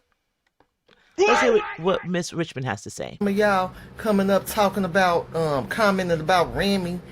Ever since I've uploaded the video speaking on Remy and this situation with Claressa Shields, y'all want to come up, oh, don't nobody listen to her songs no more. Ain't nobody, she just bitter. She just, excuse y'all. Let's not forget that this woman was silent for a very, very long time. Okay. Let's not forget how when Remy Ma did finally get out and speak, she was like, what he's not telling y'all is that we have not even slept in the same bedroom for over 2 mother effing years, okay? And let's also not forget that we never heard nothing about a damn Claressa Shields until she started dating Remy Ma's still husband. Okay, let me go right here and hit you with a gunshot. My girl. But let me see here. Let me look at some of the comments. I could see if he was homeless and we got something, but you got a gold medal in your purse. What the F? Laid upstairs in her bed with manicured nails, gambling on his phone, insulted by leftovers. It's crazy. And you know he rubbing his feet together. You know he rubbing his feet together. And it's his tone for me. It is the tone. Like, I ain't talking to you no live. Well, you ain't got to talk to me at all. Get out my house. How about that? How about that? Go sleep in your Sprinter. You see what I'm saying? Like, he found the right one. He found the right one that to talk that madness to. You know what I'm saying? Because the rest of us, it'd be a fight. He's got to choke one of us out. The way my mouth set up. The way my mouth set up. Anyway. So some soy says, didn't I tell you they are the new age? Christy Martin and her husband is really starting. It's already starting. You can see her demeanor changing around him. She gets nervous. But remember what Remy said. It was talkings. It was rumblings in the jungles of the internet streets that he began physical with his partners. And then that coupled with Claressa saying several times that Pap has a hand problem. Now, for us to have never seen Pap beat up anybody, you know, she keeps on saying he has a hand problem. That tone that we heard just now, I ain't talking to you no live, yo. Da-da-da-da-da. He made her take that down because he worries about his image, just like Remy said. And that was a little bit too telling. That was a lot telling. Okay? And even how, because if you'd have watched her in the restaurant, guys, and I don't know, because I might have some of that. I'm going to see. Because I was like, this is boring. But I might. Just so we can examine her demeanor. Do a comparison and contrast. Let me see. Stay tuned. I'm going to see what I if I have it. Because I don't know. But when she was in the restaurant, Kelly said, you already know. You know, That sound like one of them dudes with their knees is ashy, foot tough, dry. And you just in the bed rubbing the cheese off in the bed, guys. You already know. Just rubbing it off in the bed. But her demeanor in the restaurant, she was looking for anyone. It's like she almost wanted trolls to come in and argue with her. Like, you know, and I think, you know, that's like how she gets her frustration off, right? Her and Papoose get into it. She gets online and then she, you know, starts looking for the trolls and start arguing with the people. And that's how she gets her rocks off, if you will, right? But it didn't really work out in her favor like that because everybody was glazing her. Everybody was like, oh, congratulations. We love you, Guo, blah, blah, blah. They say usually men who put hands on women can't touch men. Well, I did see the video that time where the guy ran up a Papoose and punched him and he swung around the pole. Even Remy talks about that. Remy talks about that. So I'm not going to say that, you know, he's scared to fight. I don't think Papoose is scared to fight. But can he win every fight? I don't know. Or is he used to fighting women? I don't know. Yeah, he strike me as a dry foot, ashy person. Oh my God. In the words of my granny, she's like chigga foot boy. Boy, pure chigga foot boy. And if you don't know what chigga foot is, I didn't know until I became an adult. And I was calling people that because my granny. But you're not chigga foot boy. Basically, chigga is some type of worm that get in your skin. Underneath, like, you know, your palms or your feet. Basically, you're a dirty individual. Basically, I don't want to go there. I'm not gonna go. I was gonna say like Clarissa's room could potentially be a room where you would catch chigga in your foot at. I don't know. Remember that room where she was living at? But yeah, that's what he remind me of. He remind me of a dry foot boy with ashy knees. I don't know. But yeah. Yeah, let's get back into it. So miss me with it. And at the end of the day, I'm not trying to speak Facts, on Claressa, freelance. but I'm just gonna be honest. I don't care for it. I don't care for it because she just run her mother effing mouth too much. Bitch, shut up. You got the man. You got the man. Well, half a man allegedly, because I still don't feel like the man Of like her. I don't care course. what he got. That he got his. And I must ask you, because Pairing Young Blue said, and shout out to you. I just now realized I don't know if I hollered you out before, but she said, or yeah, Pairing Young Blue said he was starting arguing with her so he can dip out and see Topanga. What's up with Topanga? I seen that picture, guys, where she showed, and the caption was interesting. She said this was before and after we got out of jail. So was she in jail with Remy? But in the picture, she was in a picture with Papoose in the first one, and Papoose was hugging her up. And then in the second one, it was a picture of her with Papoose and Remy. And I was like, this is interesting. And she was like, basically, there was no love. There was never no black love. Was she the girlfriend and was Remy the beard? Was Remy like the hip hop facade of it all to get the ratings on the show? Why have a baby then? Why have a baby? I don't know. I'm still confused. They don't have some kind of physical. So I don't know, Miss Lindsay, if it was in Aruba or ATL. I don't know. But I did hear that it was something. Now, do you guys remember when I reacted to Chantel Empress tarot reading a couple of months back on Claressa Shields that she did a year ago on Claressa? She mentioned a shoulder injury that was caused by DV, allegedly. She was very quiet about that shoulder until a year later. Now that she's safely removed and distanced from that situation or any potential DV allegations, she now could tell us about her shoulder. But she was very quiet about it. She said she was so quiet that she didn't even tell nobody she had a busted shoulder or her shoulder was torn when she was fighting Danielle Perkins. Let me see here. Freelance said Nyla reviewed an interview from a few years ago. Topanga is the original Remy. Yeah, I remember. Wasn't it Tasha K that did the interview, or am I bugging out? But I remember some phone calls, like somebody had like some recorded calls, and of Topanga. I do remember it from back then, and she was getting a lot of heat, and everybody was like saying like, "Oh man, like they don't believe it because she's not as pretty as Remy," blah blah blah, right? I don't know. Slay Queen, eat kisses. I love you. We in here. He's supposed to be in Canada with Khadij. Oh, that's right, the reggae concert, right, Lindsay? That's this weekend? And Topanga throws slick shots at Remy. Yes. That's what I'm trying to figure it out. So, yeah, I'm trying to figure it out. Clarissa's anger problem and Pap having brands. I don't think this will end well. Or having hands. I don't think it'll end well. Do you hear that talk? Yo, real spill. Like me and hubby, we've been together a long time. I be joking like we still together, like the Living Color joint. But never. We don't talk to each other like that. You know what I'm saying? If anything, I'm like, what you brought me? You brought me food? Because I'm greedy. I'm excited. But I'm not like, yo, I ain't talking to you live, yo. Did it like that whole coldness. Not to someone you care about. You don't talk like that. And very dismissive. Very dismissive.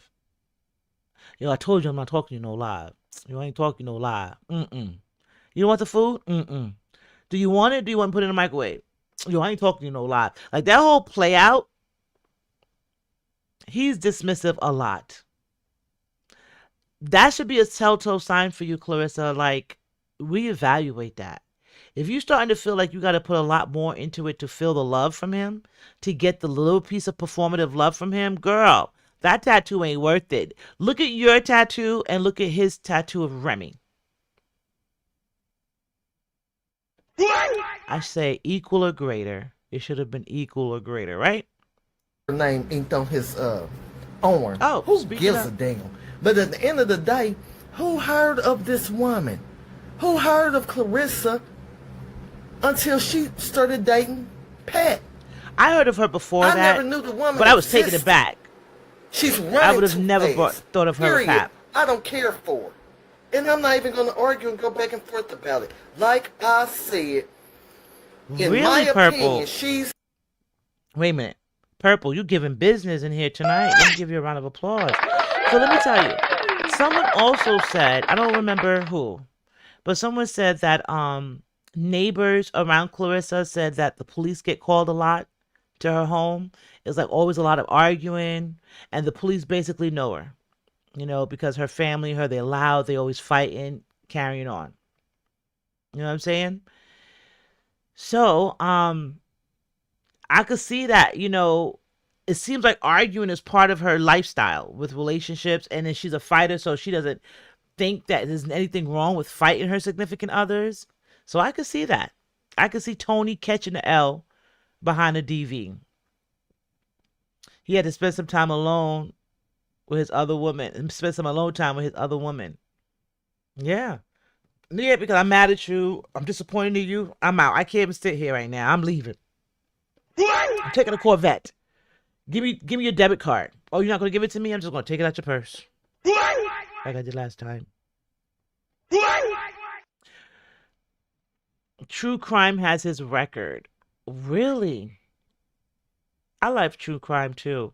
Shout out to her mamas. I heard of her before the Savannah fight. Didn't like her then. Can't stand her now. I'm just saying. Now I've seen her from. I'm gonna be honest with you. The bedroom that I highlighted on my miniseries, like my 3-part miniseries that I just did this week here. I think episode 1, The Bedroom. That was on her documentary. It was on Netflix when I first seen it years ago when it first came out, and it was showing her trying to go to the Olympics and, all of that stuff. And I was like, who is this little dirty girl? Poor baby, I'm rooting for you. You know what I'm saying? I was rooting for her. And then a couple of years later, I seen her like with the goat chain on and, her interesting hairstyles and outfits. And I was like, oh, baby trying. Baby trying. Baby trying. I ain't even going to be mad at her. And then she kind of morphed into this monster. That'd be crazy. Suppose it's Pap and Topanga that's running the game on her. I remember at one point in time, people was like, is it Remy? Is Remy and Pap in on a scheme together? Is this a scheme all set up by Remy and Pap? You know what I'm saying? But it's supposed it's Pap and Topanga. I don't know. I don't know who Topanga is, and I don't want no problems. So E kisses to you, Topanga. We are just talking, okay? We're just reacting. Oh. Dollar Fat. The plot thickens. So she pulled up in Atlanta today. Oh. And now tonight, yesterday he was mad with Claressa and ready to argue. Are there casinos in Atlanta? Because, he'll make it a weekend. Get the hotel at the casino. Me and you.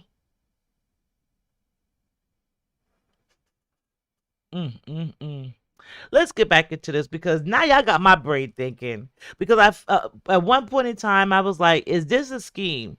But I was looking at Remy. But I was like, well, why would Remy let this girl disrespect her like that? Even if you loaned your husband out for this BS, I don't think it's Remy. But now you got me like, my spidey senses was tingling, but wrong woman? This is interesting. Not elfing with Remy on her worstest day. And Remy has, 15 plus years on her? She ain't messing with that woman. Running or walking, and no, my eyes do not deceive me. What? Miss me with it. Bye. Go dismiss yourselves. Hey everybody, what I'm about to say in this video is all alleged. Stop right here. Shout out to Aaron Wiles Out. I do like him. He's one of my favorites. I like to add to the weekend reviews whenever it comes to like Claressa. Let me see here. Yes, Miss Lindsay. Black Love was the biggest con artist, and Pap is a good old fashioned. Yo, that song. Now every time I think of that song, Spend That by Young Miami, I think of Papoose. Thank you, Two Toads. I think of Papoose. See, and then they probably lived off the money because they said that her money was gone when she came out. So he was chilling with someone. And his job, so, if she was his job, of course he's going to go spend 8 hours at the visiting center with her. Because that's his job. And then when he leaves, he gets to go home to who he really loves. Suppose he's still with her now. Like, and then Claressa, they're just doing this again to Claressa. Oh, my God. Y'all think he doesn't want to speak because Rem Lawyer is using their receipts and he's not telling what's going on behind the scenes with the divorce? I think so. That could definitely be a thing because why now? Why not speak now? You just was on the live with her with the fat faces on a minute ago, right? Laughing and smiling, going to eat up food. You just, was in matching outfits for the fight last week. Why now? You guys should be just clearing a nice payday, right? You should be still on that high of winning the fight, a nice payday. And hear her tell the story. She's giving out bumpy front left and right. So that's a rocky road that he's been traveling. He should be happy. He should be happy right now. Why talk to her like this? She paid you this week. So it could be like you're saying, like maybe he's like, yo, I got to get up out of here. Yeah, Kelly. Do you remember when she was like, my card was stolen and my light bill got cut off? And I was like, first of all, I thought Pat paid the bills. So why does one have to do with the other? And then how did you deem the card stolen? Unless it was unauthorized transactions. Okay? Yeah. So let's get to Aaron Wiles Out. He says Remy Ma's smear campaign, blogs getting reported. Now there is a Claressa Shields fan page on Facebook that is dedicated to smearing Remy right now. And they also smeared Alicia Baumgartner. Then there's another boxing one that's geared to smearing Alicia, and they just did Amanda Serrano because Amanda Serrano fought last night. And they were like, her lackluster fight, blah, blah, blah. She's old. So I was like, yo, how much money is Claressa paying? Because these people are not even doing a convincing job. You know what I'm saying? They're not even doing a convincing job. Like, these are their own thoughts. It's like verbatim. Like, she gives them the script of what to write out. Just copy and paste this. Let's listen to Aaron and what he has to say. Okay? I don't know if it's real, it's a lie, I don't know. But it creates a conversation. Let's get into this video. Shout out to Remy Mafia for this tea. Yes, Remy So, Mafia. as it states in a comment, Anonymous Tea, and shout out to Anonymous Tea, that is actually a blogger, a content creator on TikTok and on various social media. She do commentary on Claressa Shields and Real Housewives of Atlanta and just pop culture in general. So shout out to Anonymous Tea. Anonymous Tea is online speaking to podcasters who report on Claressa Shields. She says there is a campaign coming from boxing higher-ups or people who have money on Claressa to protect her name and pull her away from the drama she keeps getting herself in. She says they are going to start smearing Remy's name, pushing the narrative that she cheated first. Yeah, they are going to try and make it seem like Georgia lied, which is the Georgia Commission of the boxing, whatever, who just put out the whole Claressa Shields making a $500,000 purse, okay? Lied about the purse money and do whatever they can, including getting people banned to protect her and push to make her relationship with Pep valid. And you already see people saying, you hear the push, you hear that. And I'm going to pause Aaron real quick and read that last line again. It said, they're going to try and make it seem like Georgia lied about the purse money and do whatever they can, including getting people banned to protect her and Pap, or to protect her and push to make her relationship with Pap valid. So that's the thing to me. Why do we have to be convinced that it's a valid relationship if it is? You know what I'm saying? Rare Form said your comment would be up there. Wait a minute. So this isn't me now. This is Aaron, but that's funny. Wait a minute. Let me hit you with a laughter. I can see nothing happening, but I'm noticing it already actually. Not saying she didn't have support, but I'm far from stupid. It's already in play on a few platforms. And that is true. That is true, Rare Form. Shout out to you, mamas. I know that's funny. This is Aaron, though. I didn't screenshot this. This is actually Aaron's thing, which you probably know, but that's funny. Homebody said, to everybody wondering if Jake Paul is going to let Claressa back in MVP, probably not. Considering MVP had to sign off on Amanda Serrano and AB appearance in Remy Ma's video since they both were MVP. And that's what I'm saying. I don't think any of their fighters, like Tam Tebow, who we just highlighted in the beginning of this video, that's basically a prime candidate for her because they're in the same weight class right now. And she has that ring belt that that Claressa wants. But it's like, no. And just like what Joe Budden said, like, it's going to be hard for her to get fights. Now, I think he was being nice when he was saying it's going to be hard for her to get fights because of her fighting style, like saying that she's beating these chicks up. I think that's just going to be an easy way to get her out, is just stop accepting fights. Like, people stop accepting her fights. Now, the money got to be crazy, you know. Rare Form said, I know I was bugging the other day. I said, oh, well, it's true. Hey, you fine, you all right. And it's true, because I started seeing it and I'm like, damn, where are they coming from? And they all like, Remy cheated first, and it's the same thing. Remy cheated first. Okay, so and let me tell you, this is my answer to everyone. Remy cheated first. Okay, so why won't he sign a divorce paper so that way he can be with Claressa? Crickets. Remy cheated first. Okay, so divorce her so you can make an honest woman of Claressa. Crickets. New comment come back. Remy cheated first. I'm like, okay, well, when is he going to divorce Remy since she cheated first? So he could truly be with Claressa. Crickets. You know what I'm saying? Because Claressa's so focused on Remy cheating first, but what she should be focused on is, when is he going to be truly yours? Because you can have all the kids you want. You can have everything you want from him, play house and everything, but it's not going to be legit in the eyes of the Lord or the law until you're legitimately married. So I think you're focusing on the wrong thing about who cheated first. It's safe to say adultery played a part in their relationship. Yes. Who started what first? I don't care.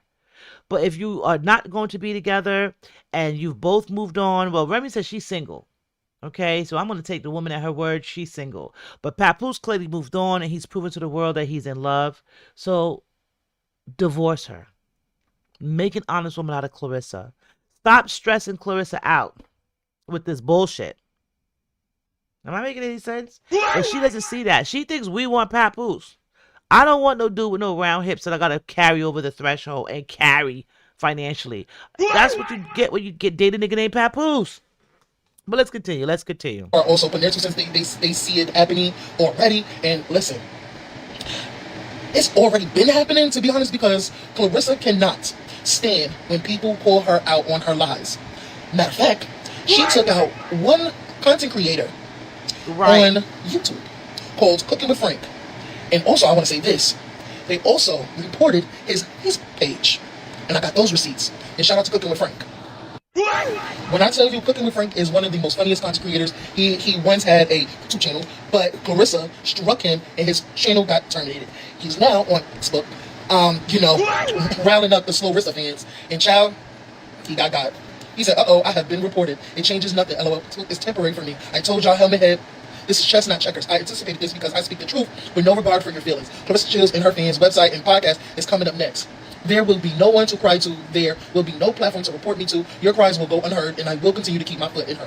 And yours to the highest extent. Sad thing is, you are upset, and you are only getting my D game. It's going to get a hell of a lot worse for you and your remedial remedial foul hero to stick around, and you will learn. I kept my word. Ask about me. Child, he said what he said. What y'all think? Drop in the comments. What do y'all think about this? Hoes can't kick me out of head. Speaking of rapping, is Lisa still in here? Lisa, I hope you're in here. This is for you, mamas. I think you were the one asking about her rapping. So let's break it down a bit. Now, of course, because YouTube, I love you, I had to take the music out. But before we even get into this, let me stop and look at some of the comments here. Homebody says, Claressa speaks on other people but Cyborg and Hannah Gabriel's want to fight because what she said about them. They're on the same time she's on. Yeah, but she don't want to fight them. Why not? And you're gonna, if you just got paid $500,000 to fight this Australian girl, and Cyborg is giving you $2 million, I don't get it. That's an easy $2 million if you could win, if you could beat her. Kelly, I said what I said. Okay. Let's see here. Excuse me. Freelance said Claressa Shields should have let Usher, wait a minute, it kind of went away, walk her out. Pap signing papers. Yeah. She could have let anyone else walk her out. But it was a side quest affair. It was a side chick show. Miss Lindsay said, like Remy said, he went in circles and her country and she country and walking around on pavement barefooted. She's slow. Stop trying to save her. She needs this. Listen. Deserving more. So that's it. That's all. I agree. She definitely needs to hear this. So now, speaking of which, does this look familiar? Now we know FTB from the block. They do a lot of performances. They got the mic hanging, etc. FTB, I want to say, is also where Remy and French performed. Just to give you some insight there. Okay. This is her with Lyric. Now, I think Lyric is a great rapper. This verse, not so much. They're married. You saw how she said, well, if I'm just going to go by what these people say until further notice. But I know they have a beautiful little daughter, and she said, I'm a wife. And she's going to say it in this song here. She points to her ring and says she's a wife. At first, I thought it was a shot at Lotto because it was known that Lyric and Lotto had a long-standing beef since the hip-hop show days, because both of them was on Jermaine Dupri's hip-hop show where he was trying to get the next artist signed to So Def. So they both won the show. They both made it to the finals. And yeah. Oh, freelance. That's what I'm saying. Like, it always makes me sus of the brothers, if you will. Let me hit you. The brothers, if you will. It's always been sus to me. I also seen a picture. Have you seen the profile picture on Brianna's new Facebook page?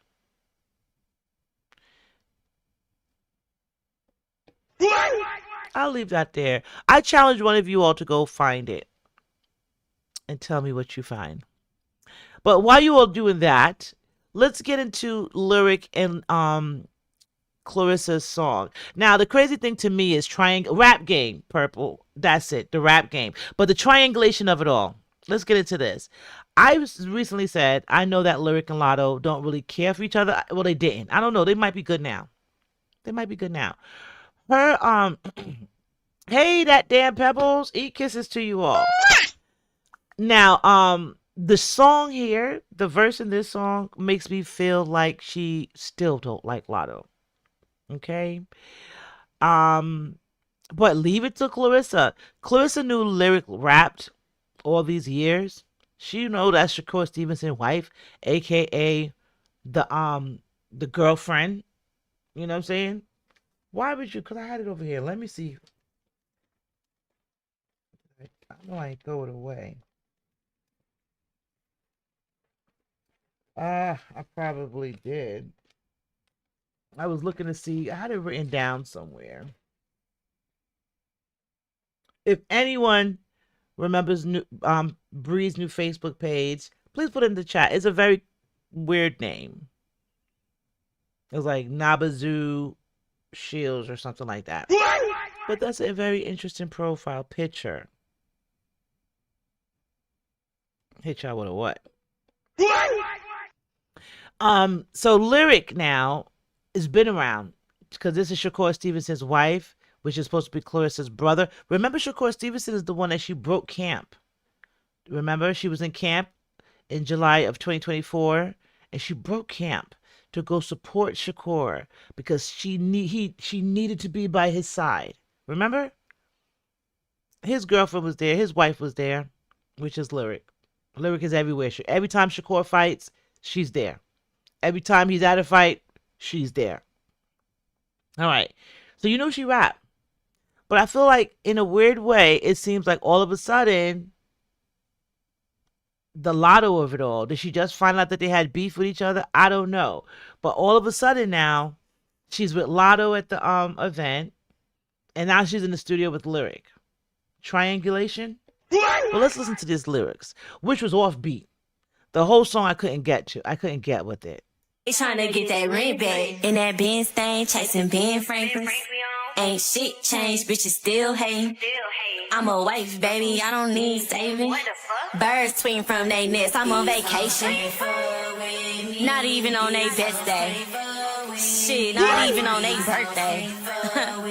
I do these hoes the worst way. These hoes wanna be me so bad, but too bad. Everything y'all tryna do, I done did that. What you gon' make this year? I done spent that. That Birkin made in China, you need to get that shit back. Hoes can't kick me out they head, they tryna get that rent back. It's too late to hate, stop hating.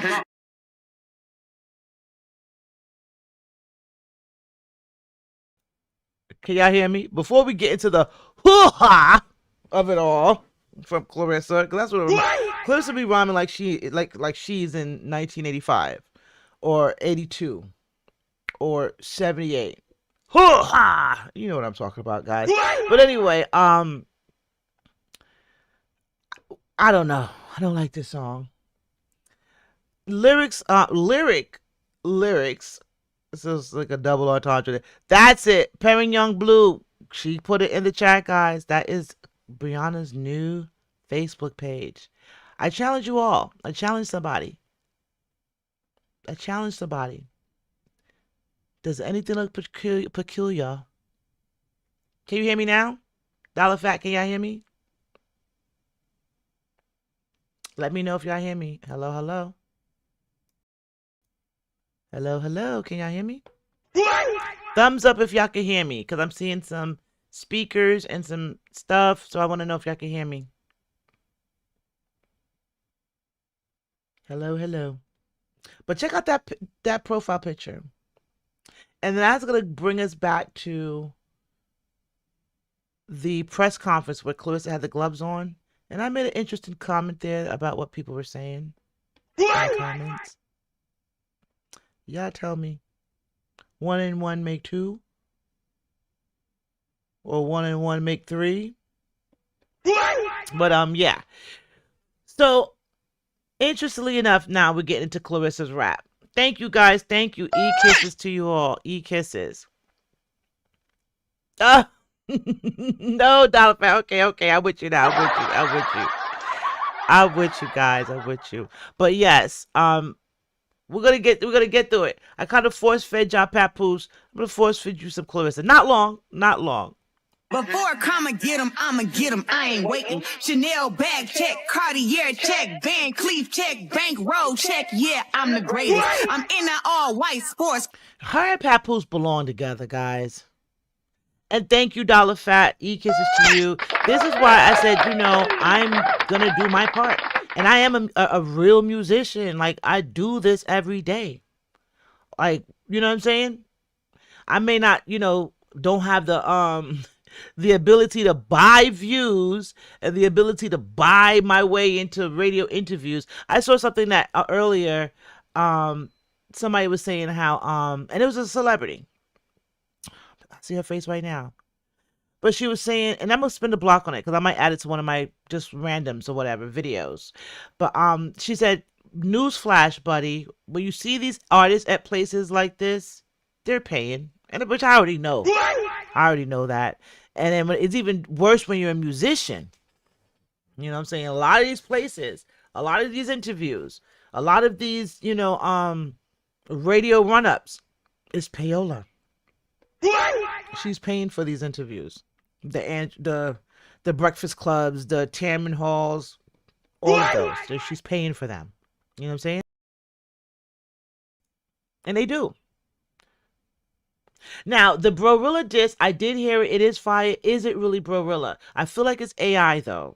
The reason why, because I haven't seen Brorilla really get active with it. And Brorilla's the type of person that she would let you know. It's her and what's going on. So I'm a little on the fence because AI is another thing. I don't like I could probably tolerate AI a little bit more than I could tolerate a person like Claressa rapping that's thinking they're doing something. Because at least AI be interesting, it'd be having harmonies, it'd be a real put together song, right? But I don't know. I don't know if that's her. I think the AI confuses me because it's like you be wanting it to be real, and then it's like, oh yes, and then you find out it's AI, and you're like, ah, damn, So I don't know. I'm on the fence. But it was a good song. No, she does not know that whole body. She thinks she talks loud. She has that loud voice that it kind of is like nails on a chartboard at times, if you will, right? And then she wants to rap off beat. And Papoose, if everything else fail, I blame you, Papoose. And I cuss you for this one, Papoose, because why you let this girl believe that she could rap and you a rapper? Do you know that she single-handedly destroyed your rap credibility as being a rapper, an A&R person, and a connoisseur of the genre? She single-handedly took that away from you. Freelance said, I'm a Prince fan, so I don't fool with AI either. Exactly. Like, it could be interesting. Like, I saw a couple of, Claressa diss songs too, and it's like, okay, and then there was another one. 50 Cent. It was an AI song about, what's the guy? Oh my God, I'm drawing a blank. I see his face right now. The one that was in G Unit, and then 50 Cent always say that he's gay. Young Buck. So it was an AI song about Young Buck with the Transformer that 50 Cent put up. I thought it was funny. So in those certain instances, it's hilarious. But when you start putting it into the context of real music and putting it up against a real song created by a real artist, that's where I kind of draw the line at, because it's like, this is a lot. We put a lot of blood, sweat, and tears into music for, someone to put a prompt in, come up with a whole song, and then be charting, and then get a Grammy, and then that's crazy, But on the other side of the AI, we have Claressa, who's going to use every dollar she has to be in the spaces that Remy's in, because in her mind, she's a better rapper than Remy. Car looking godly. 90,000 on the bracelet from Bulgari. Got too many cars. Bulgari? Might get a Ferrari. You should have said that a few A1 times. credit, unapologetic, never sorry. Hoes can't kick me out they hit. So let's look at some of the comments. I'm going fast. I'm going too fast. Let me slow it down. Somebody said, she trying so hard. This whack as F. Somebody else said, my mama said if I didn't have nothing good to say, don't say nothing at all. Another one, stick to your craft and stop doing things out of obsession. It would be so much easier to support her and Pap if she wasn't doing the most every 5 seconds. Round of applause. Round of applause for that one.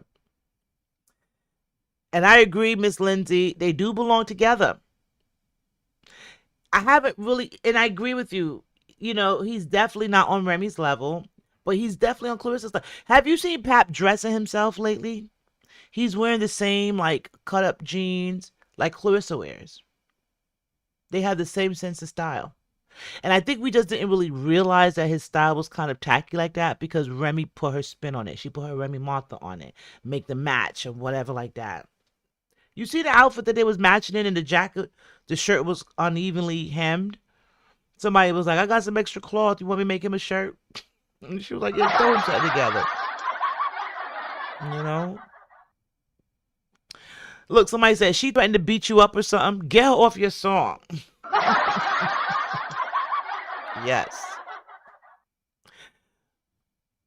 They need Remy for style, inspiration, credentials, clout, the celebrityism of it all. Just being attached to her name gives them the viralness of it all.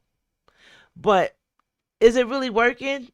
Because I would rather be by myself out there than to be coming home on pins and needles like, hey. And he's like, I ain't talking to you on the live. Do you want the food? I ain't talking to you on the live. Beat it, peasant. I'm winning at these slots.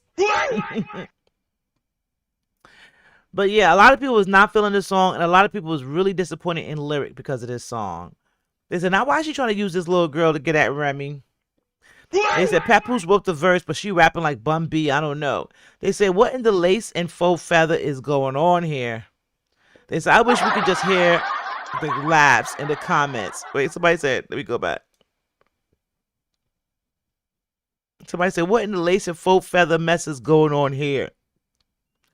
And so I wish I could hear each other's laughs in the comments because the way I just hollered. They say, what in the mess?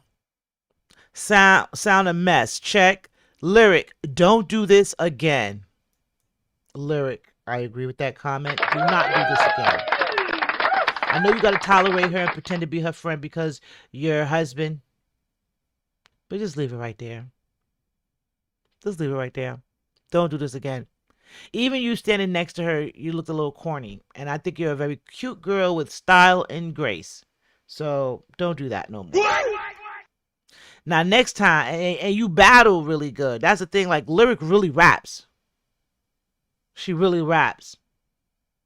And one of my favorite songs about Lyric is actually a Lotto diss song. And I didn't even realize it because it was so good. That's another thing with talent. Like, you could diss someone and they don't even realize it's a diss. You know what I'm saying? Or the vast majority of the people may just appreciate the song. And then the person who knows it's for them knows it's a diss. But I didn't even think about it. The song's called Lotto. Look up Young Lyric's song called Lotto. It's a very mellow, summertime type of vibe. She's on the boat. It doesn't give you beef. But yeah, they had a long-standing beef. From that to this, I'm like, I don't know.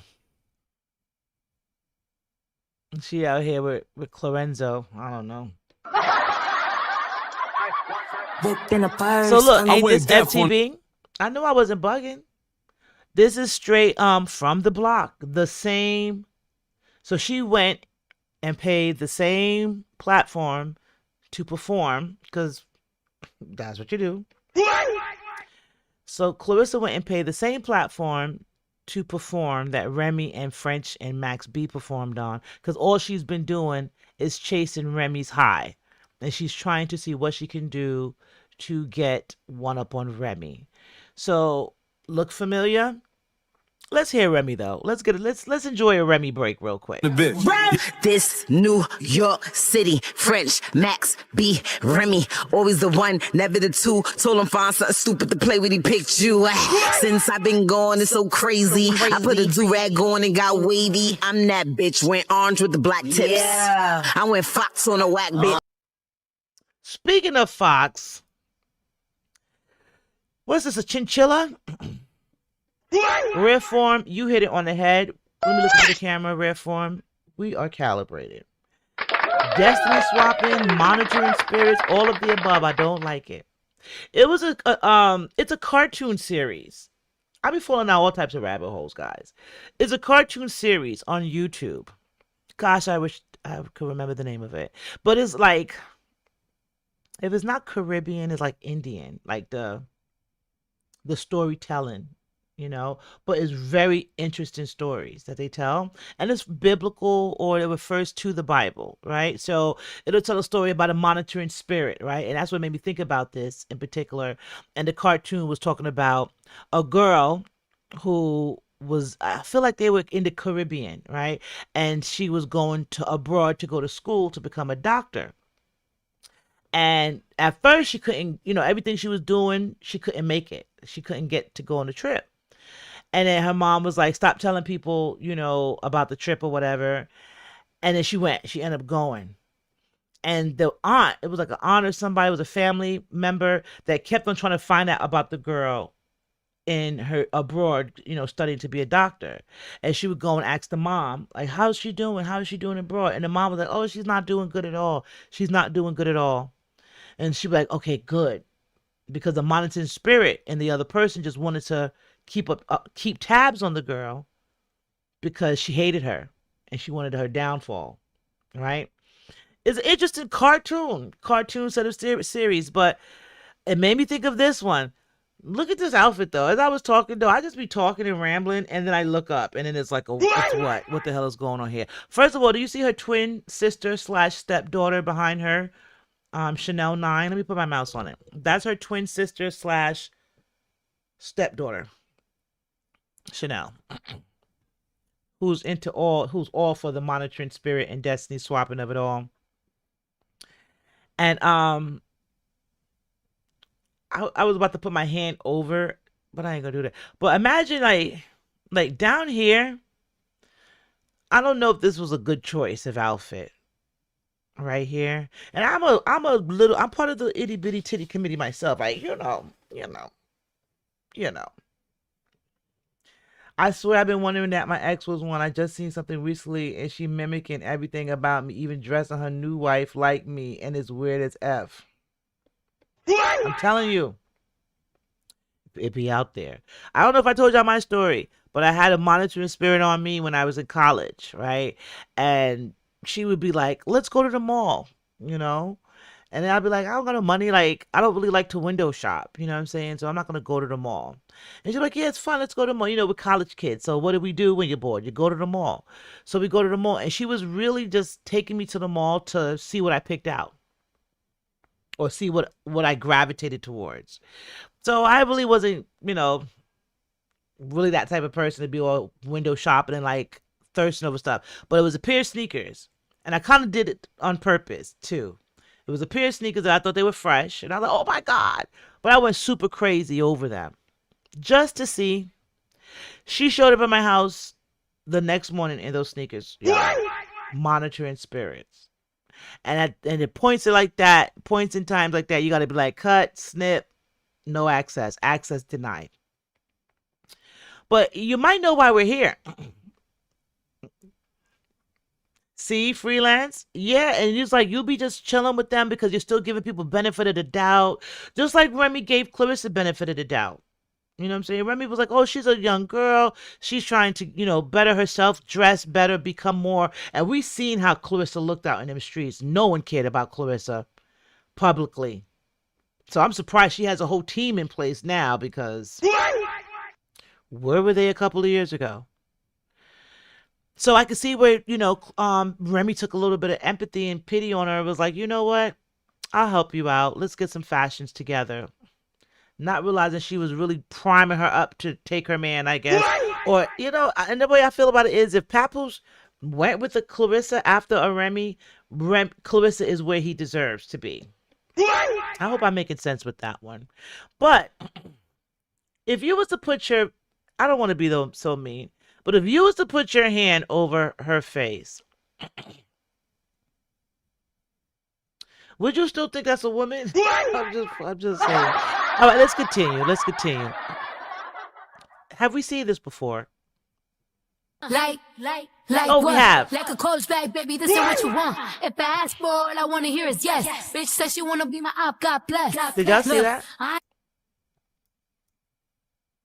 Did y'all see that? Obsessed? Now, you know, recently she's even saying to Cardi B, like, bring your kids over here. I'll train them. I'll teach them how to box, blah, blah, blah. She paid thousands of dollars to go meet Cardi B and friend up Cardi B. I feel like Papoose told her that Cardi and Remy is really close. So just like with Miss Hustle and Remy was really close, and next thing you know, she is friends with Remy. I mean, she's friends with Miss Hustle now. I really feel like the same thing. Slay Queen, good night, madam. Good night.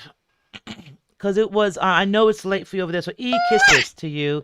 Kisses to you, and you can definitely catch, we're almost done, but you can definitely catch the replay tomorrow. And tomorrow I'm going to do a live, guys. It's going to be earlier. It's going to be like a more so midday. We're going to go over to the West Coast, okay? Equally ratchet, equally crazy, but Slay Queen, hopefully I see you tomorrow. Kisses to you, mamas. But really quickly, guys, I know we're getting here, but also, is Chevette still in the chat?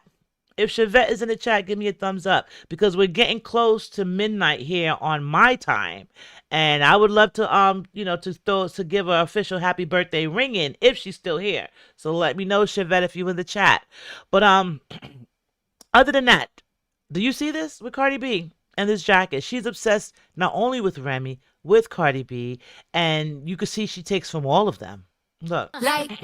Like what? Like a coach bag, baby, this ain't what you want. If I ask for all I wanna hear is yes. Bitch says she wanna be my op, got blessed. Right, they one extreme to the other, homebody, right? Any L that I took come after YS.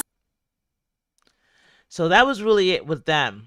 That was really it with Claressa on this one. I just had to throw that in at the end. Like, yeah, we've seen that jacket before on Cardi B, on her free. Chevette, you're in here. Yes, mamas, you stick around. We got 5 minutes on the countdown to your birthday, to your official birthday. So I think by the time we are done with Yanti, that's on my screen right now, it will be official celebrations for you. Yes. So Yanti, aka Tia Kemp, they went to the streamers prom, I believe, which I'm gonna go to the streamers prom. I'm manifesting it. I'm just claiming it. Kai Sanat, I know that I do reaction channels, and you say you don't really like the gossipy of it all, but I don't care. I'm manifesting it. I am in these streets, and I'm coming to the Streamer Award. Me and hubby, we will be there. I'm playing it next year. So, what is it? Purple says, the boxing commission is up August 31st. The Hannah Stolen Belts, Remy's album, the Tell All interview on Remy's network.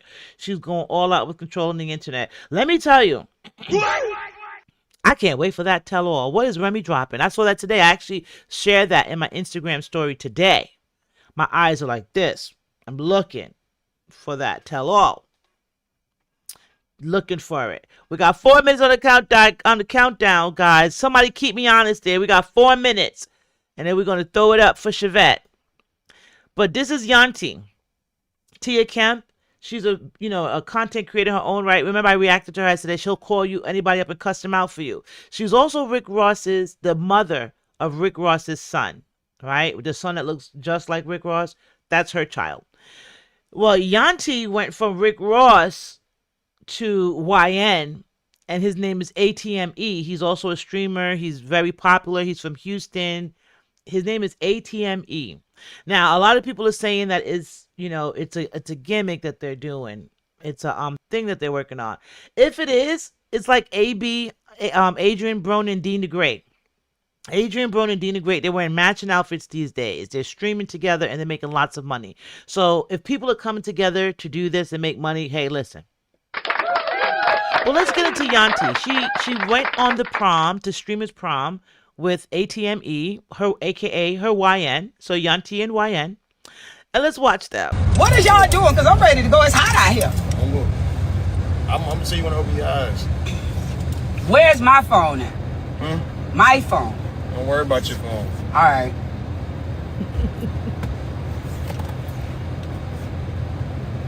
Get out. She's so funny to me. I love her. Come here, get out. Come on, walk out here. I don't want to walk nowhere. I got on my slide. She's already walking nowhere. Open my eyes up? No. Oh. Don't open your eyes. What is that fail? Don't worry about it. Ain't nothing. It's hot out here now. I'm getting I know it's hot. I know it's hot. Wait a minute. Is it birthday time? Let me pause it. Chevette. Happy birthday! Let me hit you with some. I hope that's my music one, guys. Y'all tell me if that's the music one. Y'all hear it? Because the way my setup is, y'all hear it. Happy birthday, Chevette. Happy birthday. Give you a round of applause. Happy birthday. You want me to sing? Happy birthday. I can't sing, child. I can't sing. But happy birthday to your mamas. Happy birthday. This is your day. Many blessings. More and more pure blessings to you out there. And we're doing it up. And we're going to go ahead and throw up some shots out of the ear. It's birthday time. And guess where Chevette spent her birthday? With us, the talkers. And we are the first ones to officially wish you, mamas, happy birthday tonight.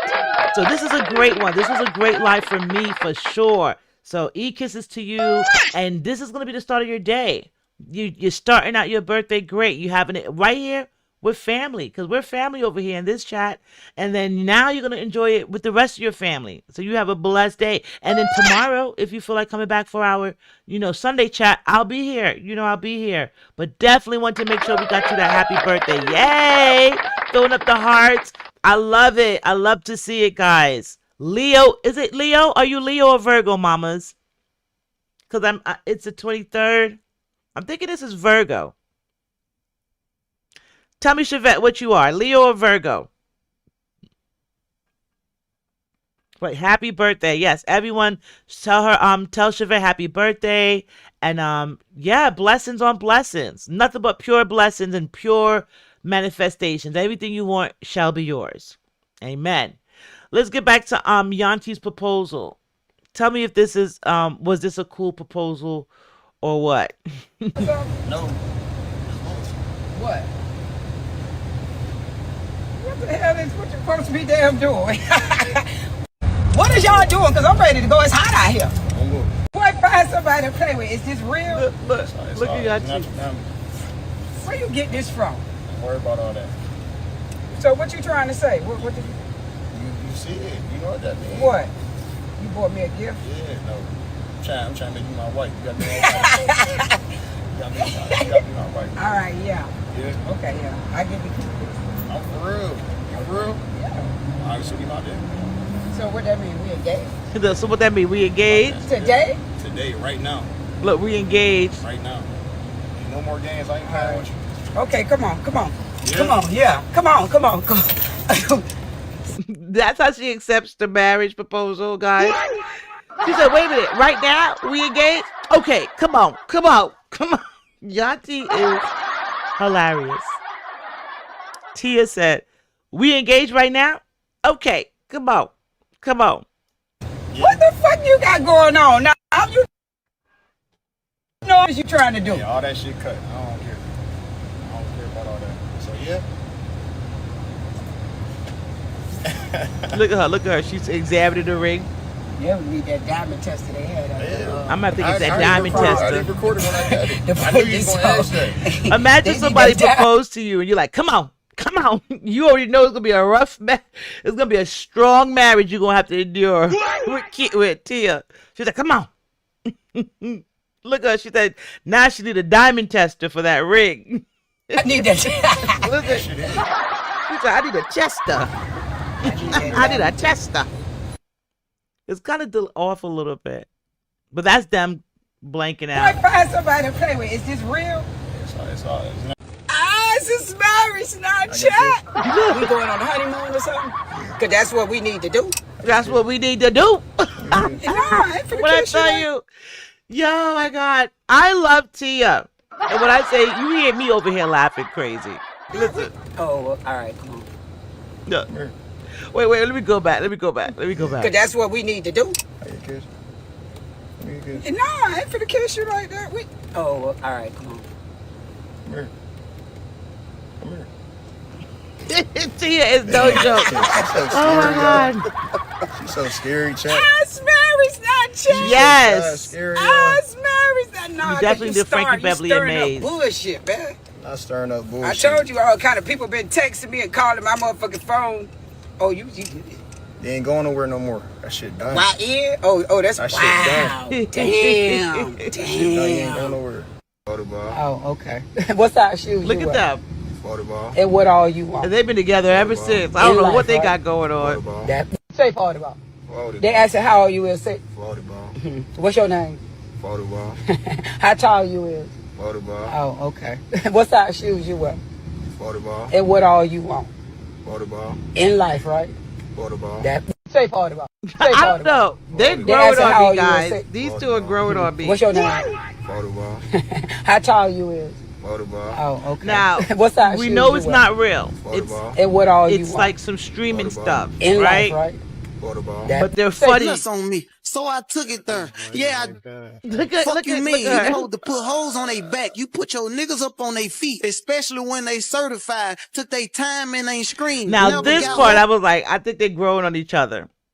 Starting from this point on. So now I don't know if it's real or not, guys. At first I was like, this is funny. This is not real. They're growing on me. I don't know. I don't know, guys. I don't know. I don't know. Never folded. I asked what's the bar minimum. They're growing Nigga, on me. hell, You this tell nuts me on the jury is out. Shake that ass. Look at this part. Come make this burger. Come make this ground beef for these folks. You act up and spank that ass. And why you ain't put all this in here? You trying to save something for tomorrow for a host? You act up and spank that ass. Alright. Alright? Go ahead, act up. That's me, I know that y'all. shit hurt. Yo, when I say, when I saw this, I had to show this to hubby. Because I was like, yo, why Tia stole my dance move? And I showed it to him, he bust out laughing.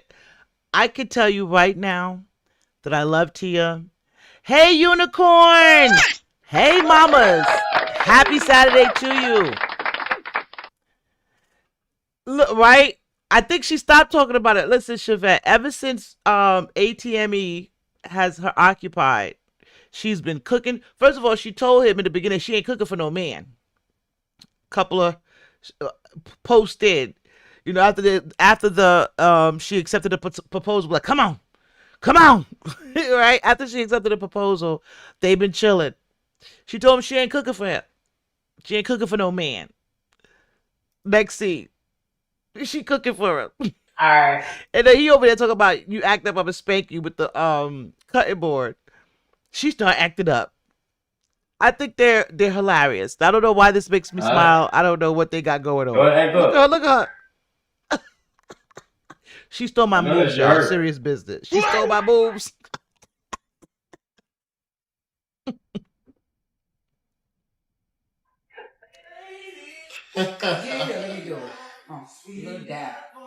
They playing the R&B's, Sweet Lady, Hot sauce, sour cream, all that shit. Indo's Jeans with Genuine. They was in there jamming on this one. The fresh tortillas. While she was making tacos or tortillas. You ain't no El Patuso, Puso. You see the ring he gave her? I don't know, guys. What's going on here? What is going on here? Shit hit. Let me see. They be matching? Like, you know, I don't know. I don't know what it is about Tia. I ain't lying. I gotta sit down.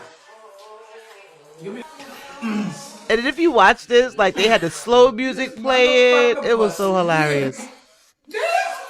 They do look fun. I could watch them for hours. Look, now she's jamming to Genuine. She eat her taco. Look, now she went up. Look, she gave up. She's sitting on his lap now. I'm telling you, I don't know what's up with these two, but I'm here for it. It's interesting. You act up. Spank that ass. And honestly, that was it. I wanted to end on a funny note, and I wanted to end on, you know, because with Claressa, them rabbit holes be dark and deep, and you can end up with some chigga foot. If you know, you know, or land on a bumpy road. If you know, you know. But I wanted to end on a light note because I think that Tia is super funny, super hilarious, and this new guy that she picked up for streaming and stuff, I need more of them. I need them to go over and just kind of make this a thing. What is this? But it's funny, it's hilarious. And thank you, main event. But I be over here dying. And I'm telling you, she really stole my moves with that move she was doing in the kitchen. I had to like run and show her, be like, yo, she stole my moves. He fell out laughing. And he was like, yo, she definitely is your spirit animal. Because I be in there, that's my move. All leg, no cheek, all leg. Oh my God.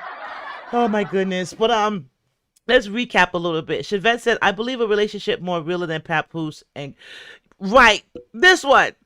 Right? You see how they're just natural and funny and you could kind of just get into it. And a lot of people are saying that is just for streaming, like they're doing this for, content. But I don't know. I feel like he's growing on her because at first you saw how she was like, I ain't kissing you, the proposal. She was like, come on. But you saw how nice they looked at the prom, and it's just been on ever since. So I'm watching it. I'm here for it, guys. So if I find more on them, if I see more pop up, I might have to continue. We have to keep our eye out on Yanti and the YN. Yanti and the YN. Oh my God. That's now Miss Main Event. I do got cheeks. They just ain't moving. It's all leg, no cheek. It ain't moving. Oh my God. Oh my God. Hit you with the laughter. But I think laughter is healthy. Laughter is fun. And we need it. Especially sliding down some of the rabbit holes we slid down tonight. Right? We gotta laugh, right? Honestly though, I think that the honeymoon phase is over for Claressa and Papoose, my opinion. I'm not wishing nothing bad on anybody or anything like that. But I do feel like they're starting to see each other without the rose-colored glasses, right? Because that courting phase of, meeting someone and courting them. You're trying to be on your best behavior. You're trying to impress them, right? Then the phase of, you make that decision or that leap of, hey, we're going to live together or we're going to be together. And we know technically Remy forced them to be together. Because if it was up to Papoose, he would still prefer sleeping on Remy's sofa and fronting like they're in a good marriage versus fessing up and being really with Claressa. So Remy forced them to be together. Meme or Mimi, yes, Aquarius gang for sure. That's us over here. But we're a plethora over here. I just like the diversity and inclusion, if you will. Okay, each kisses to us all over here. It definitely fizzled out. And you know how that be when, like my granny would say, see me and come live with me is two different things, right? So you see me out the road and you say, she look nice and thing. And then you come to their house and then them no beard, them no clean. The bed sheet no wash from 6 months. You know what I'm saying? You start to see those people's living habits. And then it's like, he probably cleaned up the room just so he could stay in that. And I'm saying, I don't think the house is dirty or whatever, but we know how she does. So I feel like something's happening there. The way she went on that live and was binge eating. I'm going to see it because I felt like I recorded a little bit. I was like, this is boring. And I stopped. If I save that, I'm going to add it to it just so we could see what it looks like, her demeanor. Because a lot of us peeped how she seemed nervous and was more softer speaking to him, like a dad. Like he was an authority figure over her. But when she was in that restaurant, she was herself, like, oh yeah, I'm doing this, I'm doing that. Oh, my mods are going to get you out of here. And she was herself. Her angry self. So yeah. But anyway, guys, I'm not going to hold y'all long there. I'm going to tell y'all like this, like I tell you all the time. You guys on the replay, hit the hype if you can. Hit the like buttons on the way out, guys. Thank you all for spending your Saturdays with me. We ran all the way into Sunday, into midnight Sunday morning, and into Chevette's birthday. So once again, happy birthday, Chevette, out there to you. And tomorrow, guys, consider coming back because I will be reacting. We're going to the West Coast tomorrow. We're going to spend early day on the West Coast, and I want you all to join me because there's going to be some more shenanigans and some more madness, all right? But you know what I'm about to do, guys. I'm going to hit you with the motto, and I'm going to leave you with the brand. If you like anything I do, tell a friend. If you don't like anything I do, tell a friend. And from my lips to your ears, you know I love you, right? But I need you all to love me. So please, guys, hit that like button. Hit the subscribe button. Turn on your notifications, guys. Hype me up. Once the live ends, give it a few hours, and then you'll be able to hit the hype button on that, okay? And then share it. If you ran out of hypes, it's okay. You can still share it. Tell a friend, and tell a friend. And to all of you out here, all of my mods, let me give you all e-kisses I'm seeing in the chat. Everyone in the chat, all of my members, e-kisses to you all. Round of applause. And just thank you to everyone that's tuned in tonight. You know, I do this all for you. The more we get together like this, the more support that I get from you all, the longer that I'll be here with you all. So I definitely appreciate everything from you hitting the like button to you hitting me up with a flower or super thanks. I appreciate it all. I don't know where my buttons at. E-kisses, and round of applause to you all. So thank you all. And until next time, it's your girl Gangali. And this is She Could Talk the podcast, guys. We're out. You have a good night. Y'all stay blessed. Y'all stay safe. And I'll see y'all early tomorrow. Keep your notifications on, okay? And y'all look out for me. Until next time. Peace.